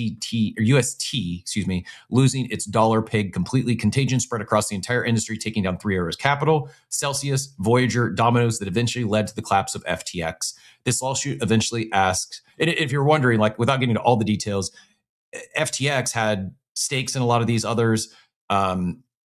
Again, that could have very well been the very first domino that fell that led to the collapse of FTX and crypto winter of 2022, as they're alleging here. Do Kwon is again serving 15 years after pleading guilty, but the lawsuit suggests the full story of Terra's collapse hasn't been told yet. Whether these allegations hold up in court remains to be seen, but if proven true, it would reshape how we understand one of crypto's darkest chapters. And I guess my other thought is, I wonder if this leads to some sort of class action. A lot of people got hurt bad in the Terra Luna collapse. A lot of people got hurt by this. People committed suicide over this. They lost their entire life savings. I wonder if this leads, especially if this suit holds. I'm not an attorney, but I wonder if it ends up leading to additional potentially class action. Outer, I don't think you were in Terra Luna or got personally impacted, at least directly, by this, but any thoughts or high level takeaways from this Jane Street lawsuit and I guess insider trading in general, because that'll set up the next conversation regarding Zach. Yeah, I completely not involved in any of that. I do remember when it happened, and it was awful. I think there'll be light shed on way more than we even realize for probably years to come, based on what has come out. in the space from before. So it's probably the only take I'm going to give. Yeah, I agree. It makes me think we really still don't know the full story behind 10/10 of last year, October 10th, and the massive liquidations that occurred then, and kind of set almost like decoupled crypto from TradFi in the sense that following 10/10, stock market, S&P 500, everything kind of ripped up. And granted, it's pulled back now. Crypto didn't get that same pump, and I still think it was a result of 10/10 and everything that happened as a consequence. And I just kind of, now we're seeing this 4 years later. I mean, there's a world where we really don't know what happened on 10/10 until 2030, if ever. But yeah, just wild stuff. Thoughts for everyone that did get impacted by that. Not trying to rub salt in the wound or bring up some never impacted, but if people are doing illegal shit and you can prove it, fucking put them in the hole. That's it. Yep. And to the point of both those articles is Jane Street isn't just a crypto firm. They're a very large, high velocity, quant desk in Wall Street. Zonko adds, what's fascinating to him is that Jane Street uses a proprietary trading stack that direct connects to exchanges, which bypasses the use of OMS/EMS. They're responsible for 10% of volume on all equities in the US. So if they go belly up, woof. Yeah, this could be far-reaching, far beyond crypto if it ends up being Jane Street is guilty of this insider trading and there is major fallout. But I kind of agree. I agree with you, Jesus. Like if they're guilty, there's got to be consequences. We were talking about the aliens versus predators last week. Like people need to get in trouble. Like whether it's sex crime, child trafficking, financial crimes, like people need to be held accountable, and even if the consequences are severe and have ripple effects, until people deal with those consequences, they're more likely to continue doing these things. Yeah, the problem with this space is that there's no accountability for actions, and if there ever was, like, then we would be in a totally different place right now. And nobody wants to have accountability. It goes back to the Spider-Man meme where everybody's pointing at each other, and I think it's also convenient for people to forget the atrocity when they stand to potentially make a bag from the same actors. Yep. Yeah, I've had people in my DMs for years asking me to, hey, let's do this with a coin. Let's do this with NFTs. And it's like, when you look back at it, the shitty thing is like, I could have been a part of some of those things, scammed, made money if I was a person with no morals and didn't care.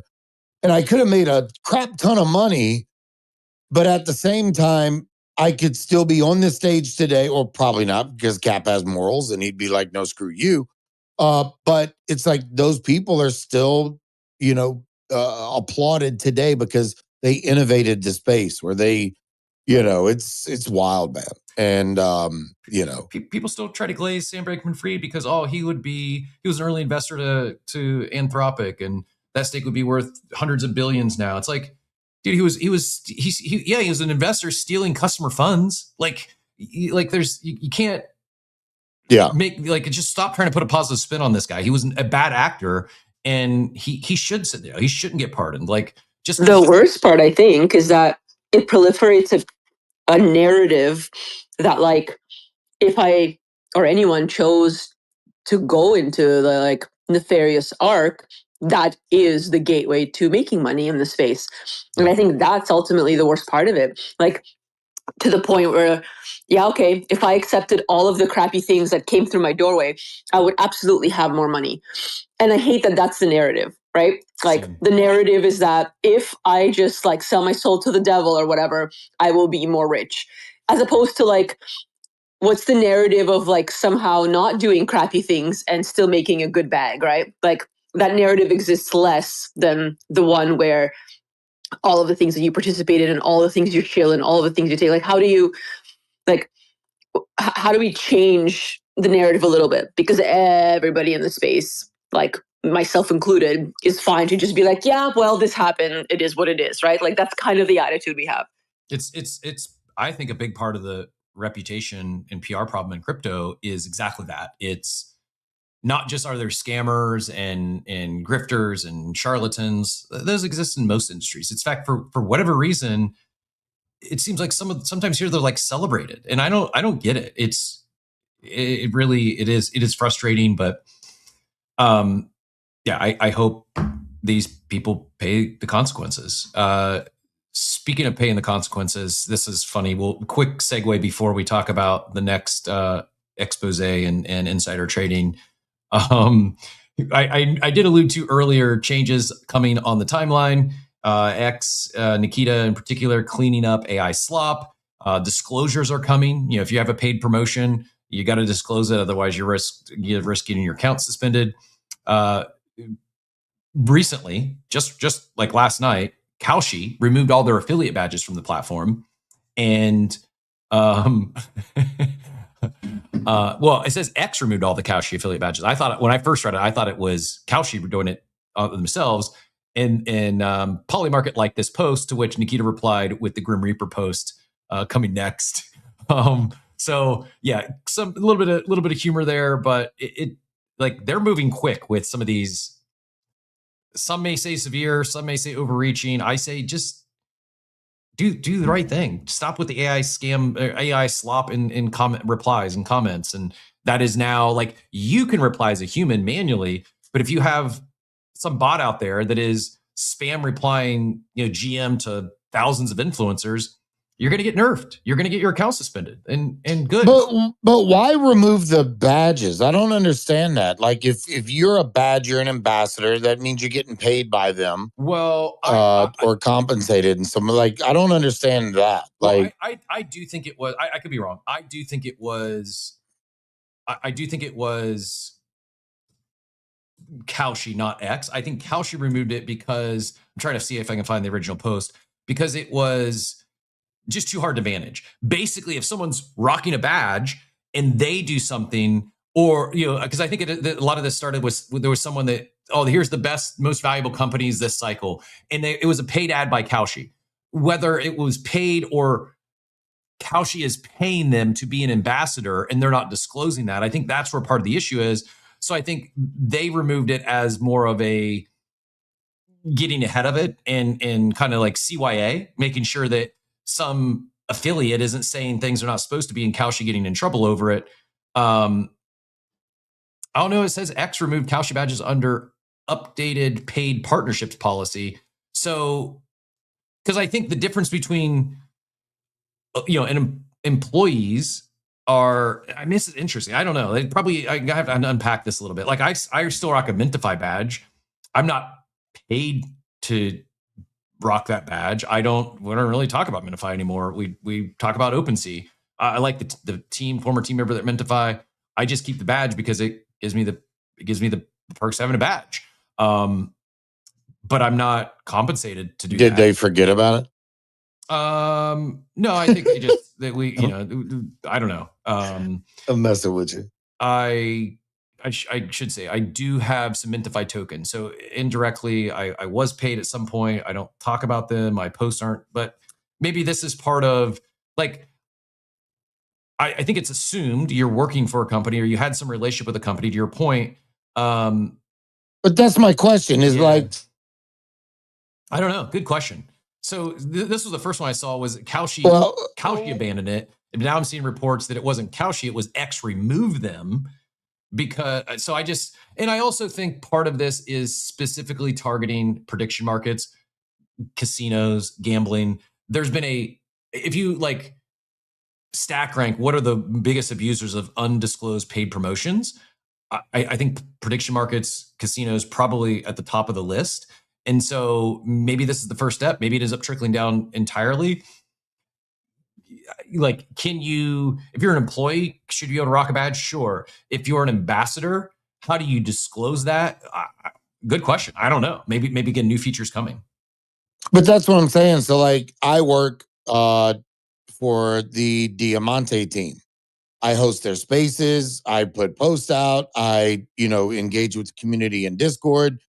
I do everything that's within my role. If I put a post out and I am paid as an employee of the team, am I like, is that supposed to, every single post? I'm like, nobody does that. Steve doesn't do that. Adam doesn't do that with OpenSea. They're not like, it's not their partner, it's their employer. So like, that's kind of dumb, but I don't know. It's just like very nuanced, right? Like, how do you differentiate a W-2 employee from a 1099 contractor? Should the 1099 contractor disclose every single post that they're a 1099 contractor and at some point they've been paid? Whereas an employee, because you're very nuanced, and not to tie it to OpenSea, deleting features and rebuilding, but maybe part of this with X is like really ripping off the Band-Aid. Hey, we're not going to tolerate unpaid or undisclosed paid shills anymore. It is on a spectrum, and like in your specific example, I don't know. I don't. But every post, anybody that's this is my main argument. Anyone that is approved for monetization, every post is an undisclosed shill. Yeah. Every one of them, because you're trying to get engagement. You're trying to write a good hook. You're trying to, just like the tweet I just put out that I tagged you in for Zeke. Yep. Is literally, I started it off with, is this extraction? Like, I put a hook to get people to come in. Am I paid by Zeke? No, never been. I've won tournaments, but like, that's the whole point, is for me to try and get engagement on the post so I can have a better payout on my X payout. So like I think every post should just be fucking labeled as a paid promotion if you're monetized. It should just automatically come with that tag. But then we get back to like, okay, every post in the app is this disclosed as a paid promotion or paid post. We don't know what's paid, it's like it really is. I guess my question is like, it's in the eye of the guy sitting at the desk who has the power to say no or yes. And why is it seem to be so much different or more nuanced on X than it is on other platforms, like Instagram, for example? I don't, help me unpack this. Are there any ideas like why you see a paid post on Instagram? Like usually they're those influencers, they're hashtag ad or hashtag sponsored. Here is it because the monetization works different to Jesus' point? Like, well, if anyone's monetized, in theory, every post they make is paid. Like Well, I think there's a difference. Like if I was using my account as like one of those brand influencer people, then like having a Taproot Wizards badge is fine because I work there, but I wouldn't in this case if I was just doing like influencer branding. I wouldn't necessarily have allegiance or a badge with any brand. In fact, I should have it with my own brand, and then every post that I make that's featuring some kind of product because I got paid to shill it would be a paid post versus stuff that would just be regular content. That's not that. And I see that. It's a little bit different, I think, versus like I work at the Taproot Wizards, therefore I have the badge. Whatever I say is whatever I say. Like, I don't know. I think like that's a bit different than like a setup where maybe my account rotates badges and people pay me to have their badge for a week if I was like a big account or something. Like there's lots of ways you could set this up, but it's a little bit different than like, Insta or TikTok or whatever, because you don't have this like platform of badges everywhere you go, especially like, in like conjunction with a single individual brand that is just like the one. Yeah. But I don't even understand it. So like when I'm on TikTok or I'm on Facebook or whatever, and you're going through reels and it's like they 100% do not want anything with crypto or gambling or anything. So if I said, you know what, I want to make a video because I'm partnered with ToshiBet, I'm going to make a video and I'm going to post it and I'm going to pay a paid promotion to run on TikTok for a month and try and get people to click my link. I can't do that. But every other reel you flip through, there's a paid promotion there for some casino game or somebody, so like, how are they able to do it? But I'm not able to do it. So it's really weird, man. Is X the only one with badges, like affiliate badges? Is X the only one where I think so. I mean, you can tag in your bio. As far as I know. That's what Outer just said. Yeah. So I wonder, this is actually, I think, a great suggestion by Meshmash over in the abstract chat. Says it's simple, he thinks. I have a badge that identifies what role you're at the company. So, or ambassador versus employee, or somehow like adding to what the badge actually represents. So, and then you could do this in like a roundabout way, because you can have like several accounts for your company. So if I have company A, I would create company A main account, and then I would create company A influencer account, and that influencer account would have like the green version of our normal logo, right? And through X, I would then give all of the influencer people like that account's badge, whereas all my employees would get the direct account A's badge, if that makes sense. Like you could actually do that now. Oh, you can do that now. Yeah, well, but the problem is in the way that I just said, it would have to be like just two separate accounts you run with two different badges. Got it. Yeah. Yeah, the problem is you would have then incur the cost of what, $10,000 to $12,000 a year per account. Oh, yeah. Then $50 per affiliate. So like when I started seeing Polymarket and Kalshi rolling out all these affiliate badges, I'm like, it's like 2 people's salary in the United States they're spending just on badges. It's ridiculous. $50 a pop. So it's not cheap when you see a badge on someone. Yeah, it is. Mesh follows up with that. Outer Limb is right. All the people who had Trove badges removed them as soon as it got rugged, so they look like they had nothing to do with it. I like the badge concept, but it's, I don't know, maybe it's creating more issues than it's helping solve. Trove was so obvious. How do you not see that with an abstract Temu badge? Like, bro. Abstract Temu badge might be my favorite thing today. I don't.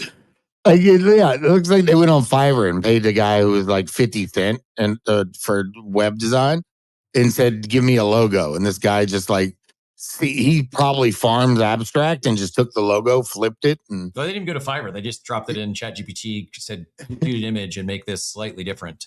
We're in a time where AI generation of logos is probably better than somebody on Fiverr. 100%. Yeah, I mean, you don't even. What happened here? My God. Yeah, that's funny. Speaking of all these stocks getting crushed, last week I said someone needs to build a bot that simply follows Anthropic and OpenAI and X and their blog posts or their updates. And anytime they do an update, immediately go and short those the company stocks are likely to be affected. It happened again yesterday. IBM dropped, I don't know how many billions dollars in market cap because of a new Claude update. And someone build this bot. We are going to get into the ZachXBT expose and any takes or thoughts on who the next insider trading might be. But since I just mentioned shorts, I don't think you can find it anywhere. But if anyone found a place to short this gas token, this GUI token, this was one where they did the social campaign and kind of rugged a lot of people who participated. They didn't get their claim, and then those that claim had to stake their tokens for 30 days. Forced staking, you couldn't even claim it. Still, this thing is still trading at a FDV of 306 million. It's going to zero. So if you can find a place to short this, please let me know. This would be the trade of the day. I can't even unstake mine yet. Well, I think it happens today or tomorrow. It's coming soon. It's today. Today's the date. So when that clock ticks and when you're able to unstake it, I'm guessing you're probably going to race the exits and dump your entire bag. Yes. Yeah. And as well, I think probably 99% of the others, there's only 4,300 holders of this token. People have bought, but it's kind of like a faux honeypot where all the claimers, you haven't been able to sell your tokens yet. That's hitting today. So this is like maybe like a $10 million token masquerading as a $300 million FTV because of how they did the questionable mechanics. Speaking of questionable mechanics or questionable activity, we got some big news coming tomorrow. We flew over it yesterday. There's now some Polymarkets and on who it might be. But this post went viral from ZachXBT, who said major investigation dropping February 26 on one of crypto's most profitable businesses. Let me read that again. one of crypto's most profitable businesses where multiple employees abused internal data to insider trade over a prolonged period of time. I saw a lot of people saying, oh, this is probably World Liberty Financial. I don't think it is. I kind of joke, but I'm kind of serious at the same time. Like, I don't think Zach would tease an investigation on World Liberty Financial and claim insider trading, because a lot of people already assume or believe that the Trump family, just insider trades. I don't think that would be a shocker. But I also don't know how profitable World Liberty Financial is and what they would even be doing to insider trade. I then thought, well, maybe it's one of the prediction markets. Maybe it's a poly market because of, there's been some questionable activity in insider trading there. But again, employees, how would they know if it's a public market? And then so it's like, well, maybe pump fun.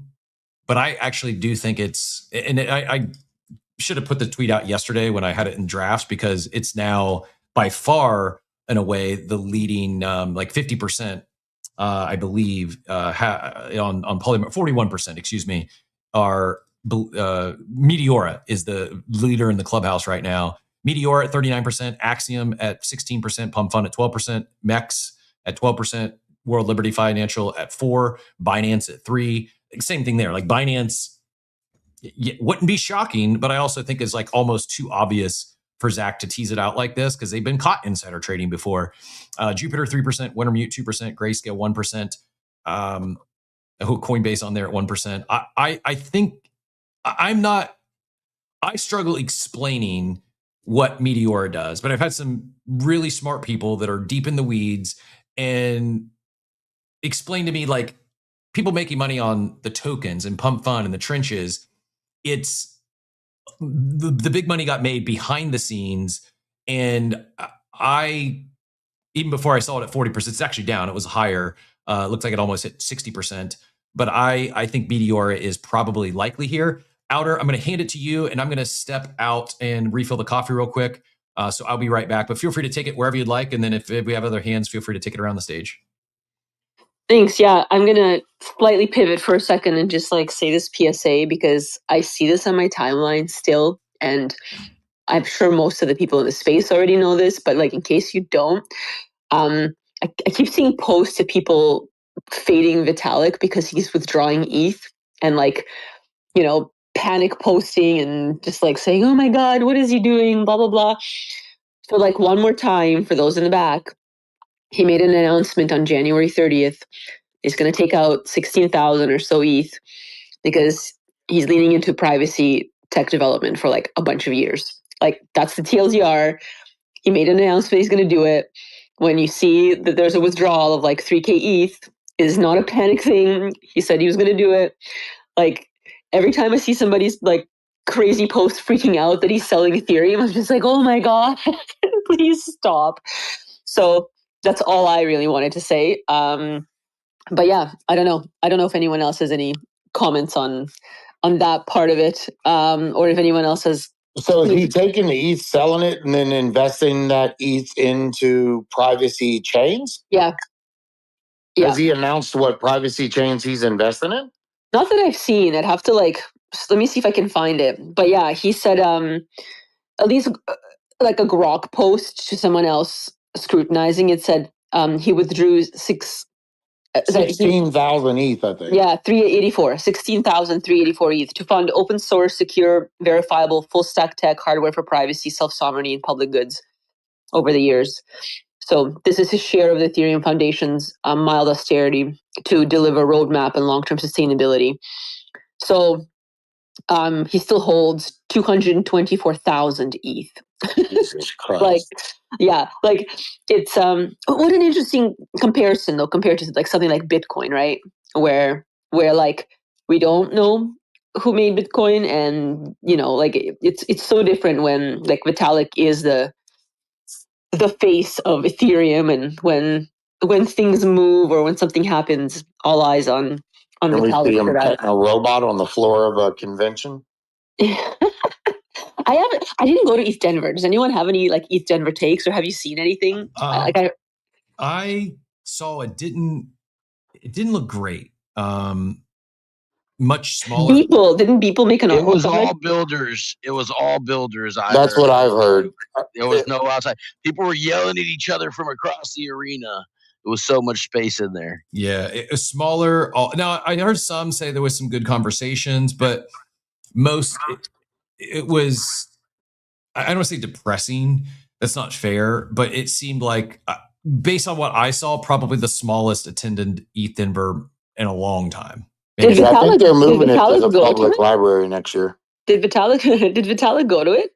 I didn't see any clips from Vitalik there either. Mm-mm. No. Because I think that might be fun for like the fanboys and girls of Vitalik if they went to something like this and it was small and he was there, right? You get this like interesting vibe happening. But yeah, I mean, I'm not surprised, but I mean, that's what fairs are for. Especially when it's a smaller crowd like that and it's primarily builders. Like, seems like the perfect one for Vitalik to attend and participate in. And you're right, like those that are there, they become even more impassioned about building on ETH.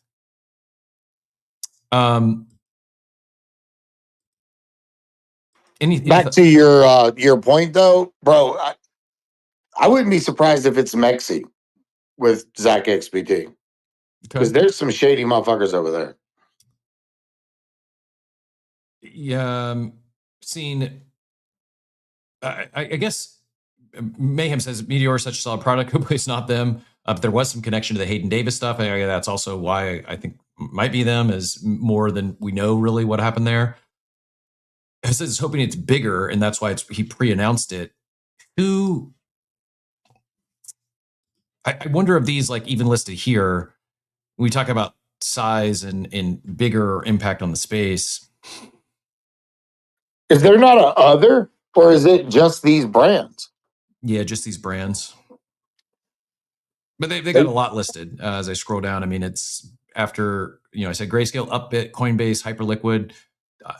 Hyperliquid, 1%. That's reassuring. Tether, Athena, Dex Screener, Bybit, Aave, Helios. Well, Hyperliquid's his second largest donor.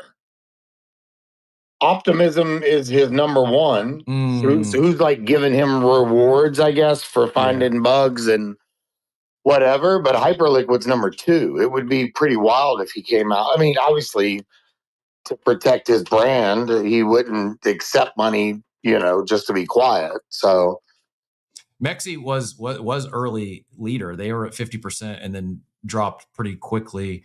Yeah, I don't know. It'll be interesting. If anyone has Zach's ear, I'm gonna take a shot and cold DM and see if he'd like to join us. I'm not expecting him to, but maybe he can unblock me. He unblocked me when I had my PFP as Slimer from Soma. Does he? I know he's Anon. Does he speak on Spaces or any podcasts? You ever done an interview or no? I've never heard him. I haven't either. I think someone I heard said he has spoke on Spaces, but I don't know. Nevertheless, going to be an interesting day, I imagine. I had the question: is there going to be another version of ZachXBT come out of these AI agents? Somebody told me no, because they can't really read. These agents can't read blockchain technology, read the transactions and do everything like that. But I mean, I see his role kind of being sidelined unless he's using agents to, unless he's leveling up what he already does. I would imagine. I mean, I don't know. I would assume he's leveled up even more. And I don't I think there'll still be. It's kind of like, it's different, but it's kind of like, AI art and taste still matters. I think here, maybe at someday AI gets to the point where it can do all these proactive investigations. I think they need to be, at least now, need to be told, what to investigate, where to investigate. I think the human element behind it still matters, would be my take. Also, for those that are the GUI holders out there, Dort did add, thank you for doing this.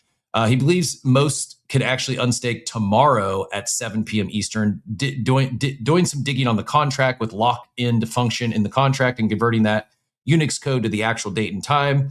So it looks like it's wrong on the website, which says the 24th. It looks like per the contract might actually unlock tomorrow. Jesus and anyone else that has that gas token. I guess more moving from insider trading and scammers and worse, some positive news. Hizzy, thanks for sharing this. And I actually had another high level, very positive industry topic. Crypto.com announced that they've received conditional approval from the Office of the Comptroller of Currency for its first national trust bank charter, and which exciting, bringing crypto banking and finance really into the I think it's only a matter of time before it becomes a widely adopted solution. We talk about payments and banking, and the other thing I wanted to hit on, I'm looking for. It was a new. Oh, man, I had it. Basically, our favorite senator had. No, not Agents of Chaos. Well, it looks like maybe this is it. RateFi. There we go. Sorry, my apologies. I did have it. I knew I had it. Just took me a minute. This is, I think, a pretty big deal. One I'm personally very excited about. I'm not going to go into personal stories, but I would have, loved to tap into some Bitcoin liquidity as opposed to having to sell Bitcoin, which I chose not to do. In hindsight, now it might have been probably the wise decision, talking back like December of last year. But U.S. lender Rate launched RateFi, allowing borrowers to use verified crypto holdings in mortgage underwriting without selling them. This rollout aligns with Senator Loomis' push to recognize crypto as a reserve asset in home loans. Big news. Congratulations, Zane. You can now buy your next home with your Fartcoin bag without having to sell your Fartcoin. Congratulations. I joke, but I'm serious. I think this could be a really big deal. And maybe for the U.S. housing market, couldn't come at it's needed. Something's needed because the U.S. housing market is not looking great.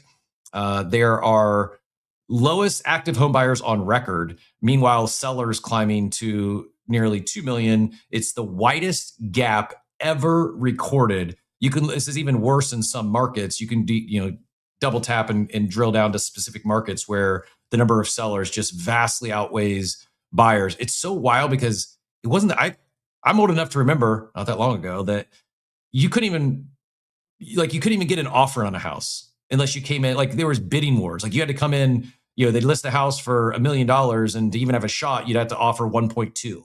Like homes were selling it from 10 to 20% above asking price because there was just so much competition in the marketplace that buyers exceeded sellers, and it's completely flip-flop now. And now is being able to buy with crypto without having to liquidate your crypto.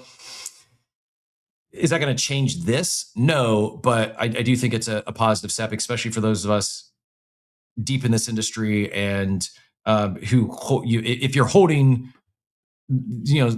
store value and long-term assets, and you're DCAing into Bitcoin for a decade-long timeline, not weeks, days, or months.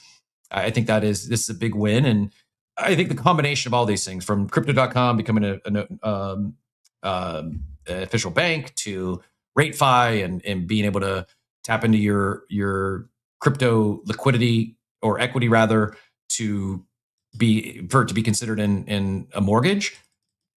Very good stuff. And I think it's also, it's these things why I remain so maybe irresponsibly bullish on crypto as an industry, is there's just so many tailwinds from stable coins and payments, and now being able to buy homes and your crypto assets actually counting towards your, towards your collateral. Like this is all really good stuff. And I just hope that it's not whatever Zach exposes on the 26th and other things, maybe questionable activity with the current administration, or I hope it doesn't offset the good that's happening in the space really moving forward. It's easy to talk about and think about the doom and gloom, and from a price standpoint, there's a lot to not be optimistic about, but from and actually what's happening and where we are today compared to where we are not even 5 years ago, but even 2 years ago, a year ago, things have really taken some giant leaps forward on many fronts, and very exciting. I just hope that this doesn't get undone by other things. Outer, I've got 3 other kind of like flyover topics. One just wanted to hit on. One, I don't know if you saw this article. Stanford and Harvard just dropped the most unsettling paper of AI agents called "The Agents of Chaos." Did you see this, or did this catch your No, yet? pin it or share it. Yeah, I'll flash it on the screen here, and then I'll pin it in a second. For those that want to do it, it's a pretty heavy read, but summarizing the quote tweet here or the post. It's called Agents of Chaos. And again, this comes from Stanford and Harvard. It basically shows how autonomous AI agents, when placed in competitive or open environments, don't just optimize for performance, they drift towards manipulation, coordination failures, and strategic chaos. So I guess to Jesus' question earlier, nope, you're still going to need humans because the agents, instead of actually finding the crime, they're participating in the crime. This isn't a benchmark flex paper. It's systems level warning. Sounds like AI slop here, but I go on. Research simulates environments where multiple AI agents interact, compete, coordinate, and pursue objectives over time. What emerges isn't clean, rational optimization. It's power-seeking behavior, information asymmetry, deception as a strategy, collusion when profitable, sabotage when incentives misalign. I will let you read the rest of this. It's kind of a long-winded post, but the paper is also will also post up above. Thoughts on that, Outer? I mean, I did write the whole comparing their obituaries article a while back, and that was pretty insightful. So I'm not at all surprised, but I'd have to read the actual article that formulates some kind of an opinion. But yeah, I don't know. Even from like using Codex for basic UI stuff, it's very apparent to me at how much it like still needs guidance. There was a funny meme going around. I forgot what it was, but it was like along the lines of how like you very much still need somebody to steer the AI ship, at least for now. But yeah, I don't know. I'm not like losing sleep over this like AI doom and gloom. I don't know. Are people like actually like stressed out about this and losing sleep over like the fact that they think AI is gonna like Terminator take over us or what? Not only losing sleep, but people are like, it's moving markets. Like someone will like release a Substack article and you'll see multiple stocks sell off 10, 20% in a day because like, I think it goes back to it's the uncertainty, like this global uncertainty index. It's not just Iran and Mexico and Venezuela and geopolitical stuff. It's so much uncertainty about AI. And because it's uncertainty, anytime a new article comes out about a potential theoretical outcome in the future that's doom and gloom, it's the companies mentioned in that there's like a run to the exits. And are some companies going to be impacted by that? Yes, absolutely. But I like you, I still remain very optimistic that this is all going to be net positive versus the end of the world or the end of, economies as we know it. Jesus, go ahead. Thoughts on this? Yeah, sorry, I'm not on my headset. I'm making some chorizo and eggs. Did you see the room? The guy who took control of 7,000 robot vacuums? I did. Yeah, this is that shit like that is wild, and they didn't realize that their API was like exposed for those vacuums. Or and they did.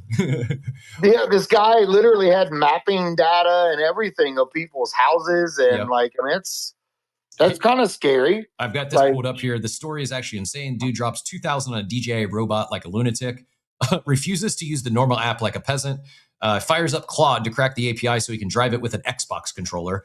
Claude delivers the goods, pulls an auth token from their servers, connects successfully, except the system thinks he controls 7,000 vacuums. Checks again. Yep, 7,000. DJI built authentication with zero device ownership verification. Any valid token works for any unit on the planet. Sammy now has the eyes inside homes across 24 countries. Live vacuum camera feed everywhere. So for those conspiracy theorists that were not getting the robot vacuum because you thought they were going to be viewing into your home, you're proven right once again. This said, I still am not removing my robot vacuum. It does its job good. And it also doesn't have access to the bathroom or the bedroom or anywhere when it shouldn't be there. So I'm not personally concerned over potentially someone viewing it in my house with a robot vacuum, although I should be. This isn't great. But what happens when that happens with everyone's Alexa? And you can turn somebody's camera on or go into their Amazon account or... Yeah, I mean, this is scary stuff. Security, locking down your devices. Internet of Thing companies stay undefeated at shipping garbage security. I just think it's very important to realize if you have something in your home that's connected to the internet that has a camera on it or a microphone on it, there's a chance, maybe a good chance at some point, someone, the company or another person or another individual or another group may have access to that, and be aware of it. I think probably the bigger issue becomes, like you talk about floor plans and mapping data. It's probably like home security. Like if people get in and know what items of wealth are in your home and they can see you key in the code to your alarm system, like that kind of stuff is concerning. Fortunately, this guy who gained control over it, he shared it with DJI and they built a patch within a day or two. But yeah, not great. Outer, do you have any robot vacuums in your house?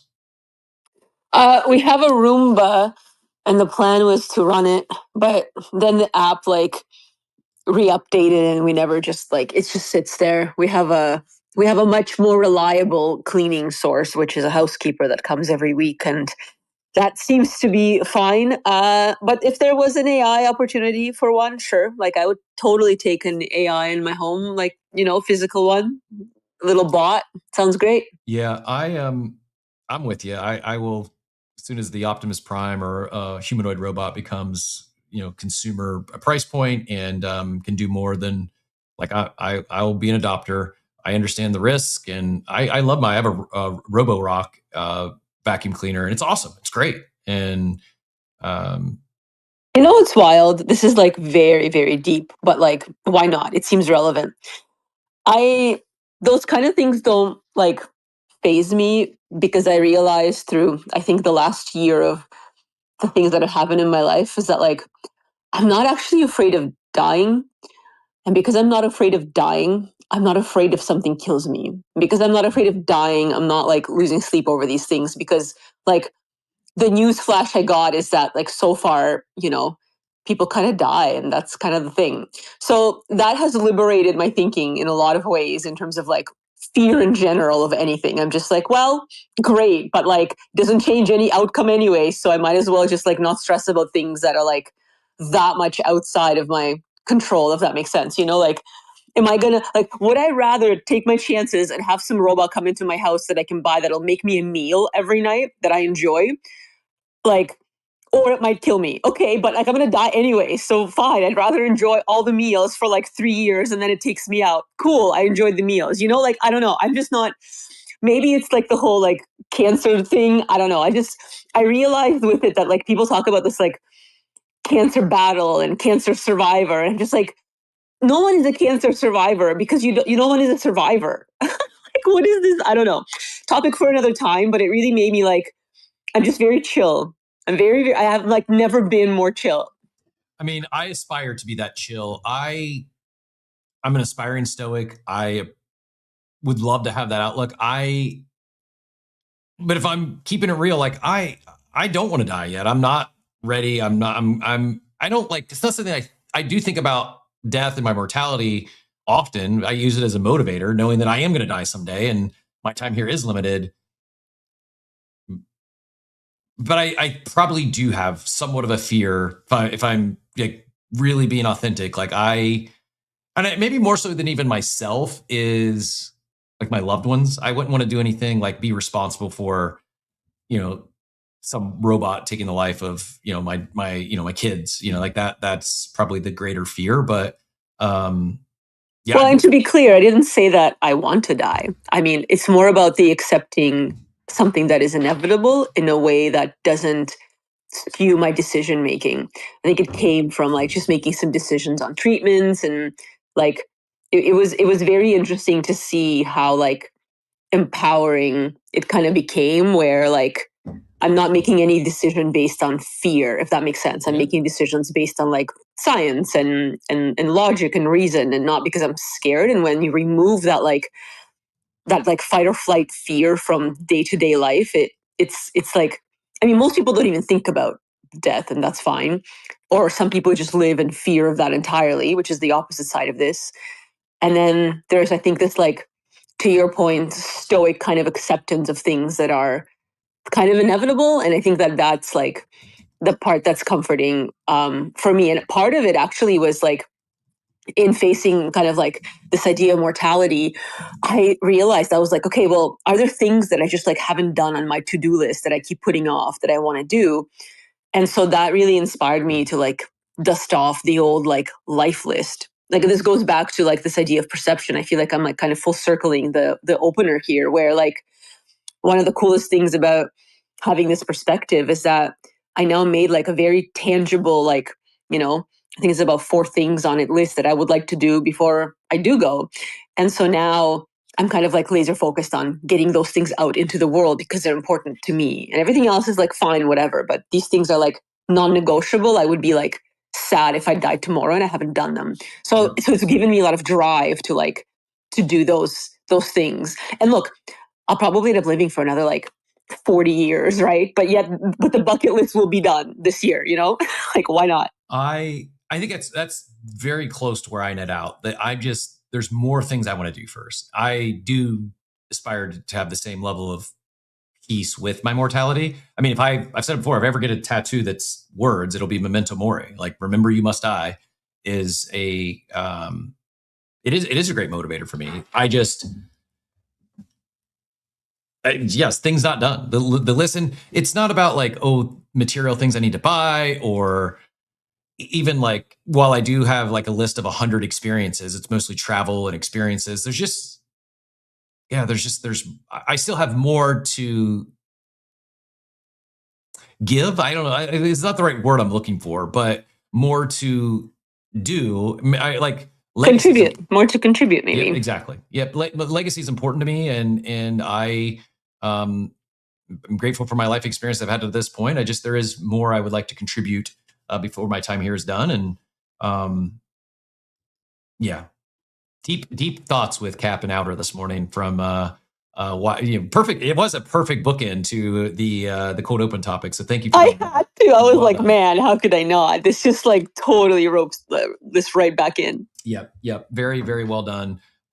It is 10 o'clock. I have 2 other items, Outer. I don't know if you got like another 5 minutes. If not, I'm good. So the other 2 things I wanted to talk about, NFT related. One, there is a mint today here in about an hour, I believe was when the first tier kicks off. There was a few of you, I don't remember all who. I know Katie got a first come, first serve, and there was 2 other individuals who won a glide list here the other day. The mint price is $36. Night gliders will be secured on the glide list. The Night Gliders is one of the more popular collections on ApeChain. There's going to be 1,666 trainers that mint today. It's 4 p.m. UTC. I believe that translates to 11 o'clock, 11 Eastern here, and it's minting on Believer. You can see here. Yes, I was correct. So 56 minutes. This thing, the mint goes live. It's $36, which right now is 368. 2 per wallet if you're on the glide list. First come, first serve is then it's all the same price across the board, 2 per wallet at each. The first come, first serve is in 4 hours almost, and then public, if it makes it to that, would be 7 hours. Good luck to the Night Gliders team, and for those who secured the glide list or that first come, first serve, GG's, and good luck. Hope it's a cook for you. And then the other thing, speaking of NFT momentum, like excitement, I don't know what another word to put it, is Adam's Market. Adam Weitzman put out a post yesterday. He's been I don't want to say like revitalizing collections. That's not fair to the collections, but he's been supporting a lot of collections over the last year plus. And he put out a post yesterday that's gotten nearly 1 million views. It says, I really want to support a collection day since it's Sunday. Or I guess this was Sunday, 2 days ago. But this time I'm asking the entire X community to give me some suggestions. I promise to buy a 101 Grail, post it up, give it some extra attention and visibility. Please comment, not DM with the NFT's name, where I can find it, why I should support, and what Grail you think I should try to go after. I'll make a decision by tomorrow night. I think he then said he's going to do it again because of the response to this. I'll make it even more fun and pledge 2.5 ETH and buy some floors that'll give away to new collectors and find some money. Just like for all we talk insider trading and poor reputation for PR. I just appreciate Adam and how he's moving and all that he is doing to bring back excitement and fun and go look, 3,500 comments on this thing. People getting out and talking. It does give me, it gives me early Bored Ape Yacht Club vibes, early 2021 vibes. You see, D Farmer had a post talking about Del Mundos. Then you had Cirque, who was the founder or the creator of that Normies Art. That was another one that got a lot of likes, impressions. Everybody has posted on that. Now, Adam followed up with this post, I think today, and he is now going to choose. There were so many responses and so much depth. 3. Yeah, he's going to choose 3 NFT communities to buy a 101 from and sweep $5K worth of assets. I love it. The amount of begging in the fucking comments, though, is oh my god! Like, well, I mean, everybody wants a bear market, man. No, it's a bear market, but Jesus. Okay, but speaking of, maybe like, look, I just pinned this up top 6 minutes ago. Was an hour ago. I don't know. Very recently, an Ether Rock was purchased for 69.99 ETH. That's free. That's super free. I can't even believe they let it go that cheap. I think every one of those sales are bullshit.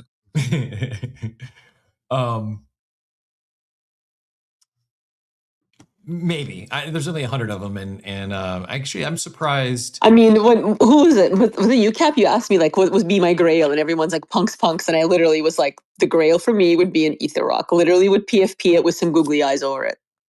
Yeah, are there some that are BS? Maybe in like a bull market, but I think that's probably a real collector, someone that's an extremely high net worth individual that can drop 69 ETH on a digital rock. Jesus. Other flyover news for let you out of here. The UAE's second largest bank, Emirates NBD, just said Bitcoin is digital gold. Just double tapping on so many tailwinds, so many bullish things happening in crypto at large that don't let if you need to sell your bags, if you're not feeling good, do your thing. Just don't let some of the macro stuff, some of the insider trading stuff, don't let it shake you out of the industry because we're in a bear or price is depressed. Like, oftentimes when opportunity is greatest is during times like this and before we get back into a crazy bull. I mean, at that point, like, a lot of the opportunities, at least like the generational ones, you've missed it.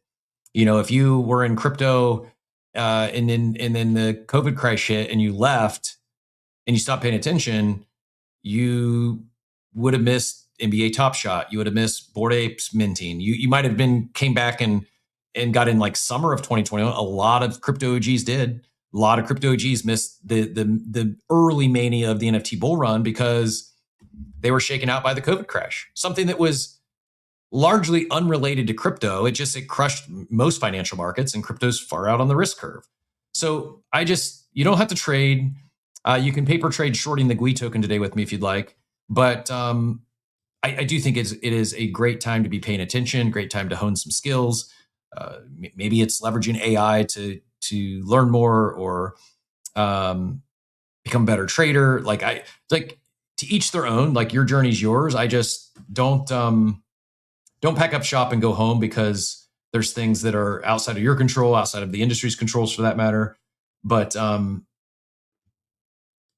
really enjoyed the conversation today, Outer. Thank you for looping it back to our earlier talk.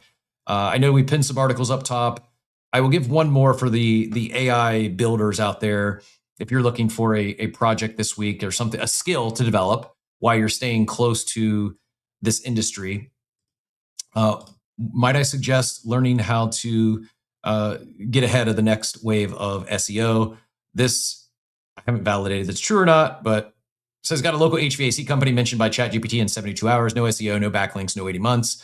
Just goes exactly how they did it. Most people think LLMs pull from Google rankings, high domain reputation websites, old established brands. Wrong. LLMs pull from recent structured data that looks like news. Strategy is write a research style press release, not ABC HVC offers best service. Rather, 2025 Austin HVAC Industry Report top rated companies revealed include a comparison table. AI loves structured data, tables, rankings, and star ratings. Distribute through PR Web or similar. Cost $200. Time to publish 24 hours. Wait 48 to 72 hours. And then ask ChatGPT, what's the best HVAC companies in Austin? Watch your client appear. Why this works. AI treats press releases as trusted sources, especially when framed as research or reports. Takeaway for local businesses. One strategic press release beats out 6 months of blogging for LLM visibility. And it's just kind of like, what does that relate to crypto? I don't know. Maybe the next crypto project you build or the next project you build on chain, you could benefit by getting in, the brains of these LLMs. Jesus, you talked about the ZEET cards and using those ZEETs to purchase those packs. As a reminder, I think you got 2 days remaining if you have ZEET creator cards and you haven't given all your referral cards away. I think you got a couple days to do that, and then they're gone forever. Mike, I love the tattoo. Thanks for sharing. And yeah, something like this, if I ever get a tattoo, it would likely be something like Carpe Diem or Memento Mori. I'd probably skew towards Memento Mori, but also a fan of Carpe Diem and the meaning behind that. Outer, take us home. Okay. 2 things.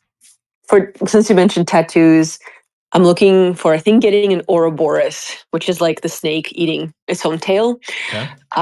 My mom was born in the year of the snake and she died in the year of the snake. And I thought that was like a cool kind of thing to do because she like really valued it. But my second thing that I wanted to say is that the recent thing that I bid on that is not Web3, that is super fun, is buying economy flights and then bidding for like first class upgrades. Ooh. Tell me more. Nothing is more fun than like pushing that slider on the opportunity to like be wined and dine and sleep during your red eye to Europe. So yeah, that's been the exciting thing that I have done recently. I hope we win our first class upgrade. My son and I did a trip to Germany and the Netherlands in August, and I just bought like economy class seats, and then the app, at least Air Canada's app, gave us like an opportunity to use like a slider to bid. And I bet you most people just go in, put it on the lowest one, and submit that bid. So I went up a couple notches just to like, not be an idiot. And we won our upgrade. So like a first class ticket, like a transatlantic ticket, is like about $4,000. And I ended up paying like, what was it? So it was about like, I think $400 for the economy, plus it was an $850 was my bid. Like that's how much I paid for first class. That's amazing. Yeah. So that's I know it's not related to crypto, but it's definitely related to bidding and betting and winning. And like, man, nothing feels better than like changing your seat up into the pod, And it is related to crypto conferences whenever those become a thing again. So we can tie it to ETH Denver and the next, I guess, do you have any crypto conferences on your schedule this year? Any that you are? I was maybe considering going to Lisbon, I think, NFC Lisbon, perhaps. I don't know. I have like, we're going to go to Europe next month because I'm going to actually visit my mom's high school friend who lives in Germany, because that's a big thing for me. Like, kind of insane to like be in touch with someone who knew my mother as a teenager. Like that is just crazy to me. And she's the keeper of so many memories. So it's going to be really cool to do that. And then I want to see my third total solar eclipse, because that's like a thing that I'm really into. And that's happening the totality is in a little bit of Iceland and in Spain in August. So I'm not sure about adding like a bunch of conference crypto travel to that, just because I have these like, I talked about the bucket list. Well, seeing 3 total solar eclipses before I die is on that list. So I better hustle for the August one. But I was also interested maybe in Bitcoin Vegas again. So like, I don't know. Those were the 2 that were on my list, Bitcoin Vegas and NFC Lisbon, but I'm not sure if I'm going to go to either. How about you? So Consensus Miami, because it's close, wherever Ape Fest is at this year. And there is Adam Weitzman is hosting some get together in Skinny Atlas, New York, for the Yuga family and his heavy metal holders. Those, and in Bitcoin Vegas, I've never been, not a fan of Vegas, but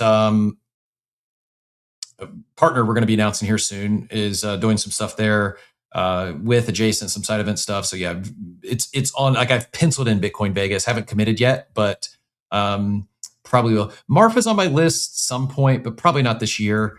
It's a trek, and I'm just not that deep in that art space. But I do think someday I would like to hit Marfa, but probably not a 2026 thing. Be Epic in the abstract chat, and I see just also dropped this in DGen, said he has a similar tattoo to the snake union stuff. He says, check out the Enzo Circle. Are you familiar with the Enzo Circle? No. DM me this. I want to look this up. It's in Zen art. An Enzo circular form is a circle hand drawn in one or two uninhibited brush strokes to express the Zen mind, which is associated with enlightenment, emptiness, freedom, in the state of no mind. The Enzo symbolizes absolute enlightenment, strength, elegance, universe. It looks like a snake eating its tail. Yeah, I was not familiar with this either, but cool looking piece of art. I did have a question for everybody. I recently started playing a game called No Man's Sky. So if any of you out there play No Man's Sky, I would love a buddy to explore space with. And I know that there's like cross-platforming. So I'm totally up for playing with somebody if you're playing No Man's Sky, which is like such an incredible game.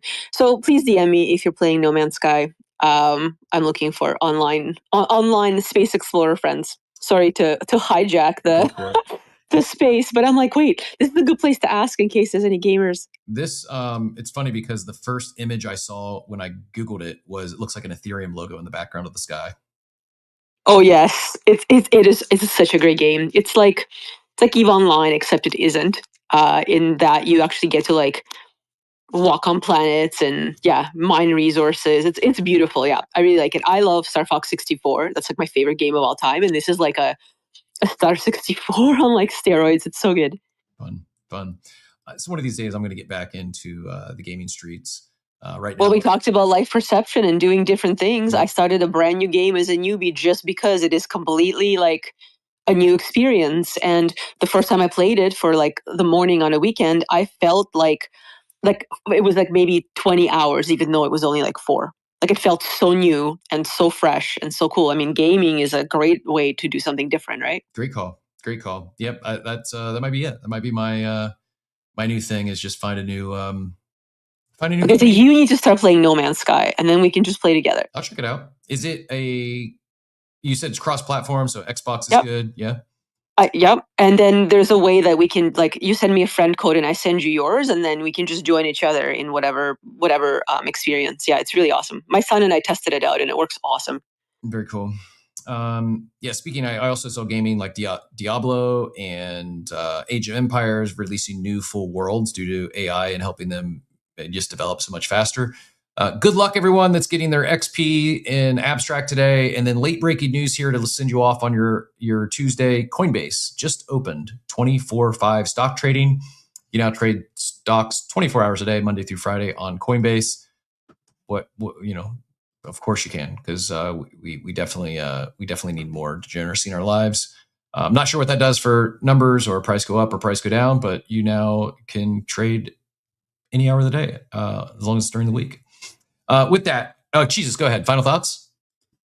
Also, if you participated in the MetaMask rewards, your Linea airdrop is now eligible to be claimed. You have 12 days to claim it and sell it.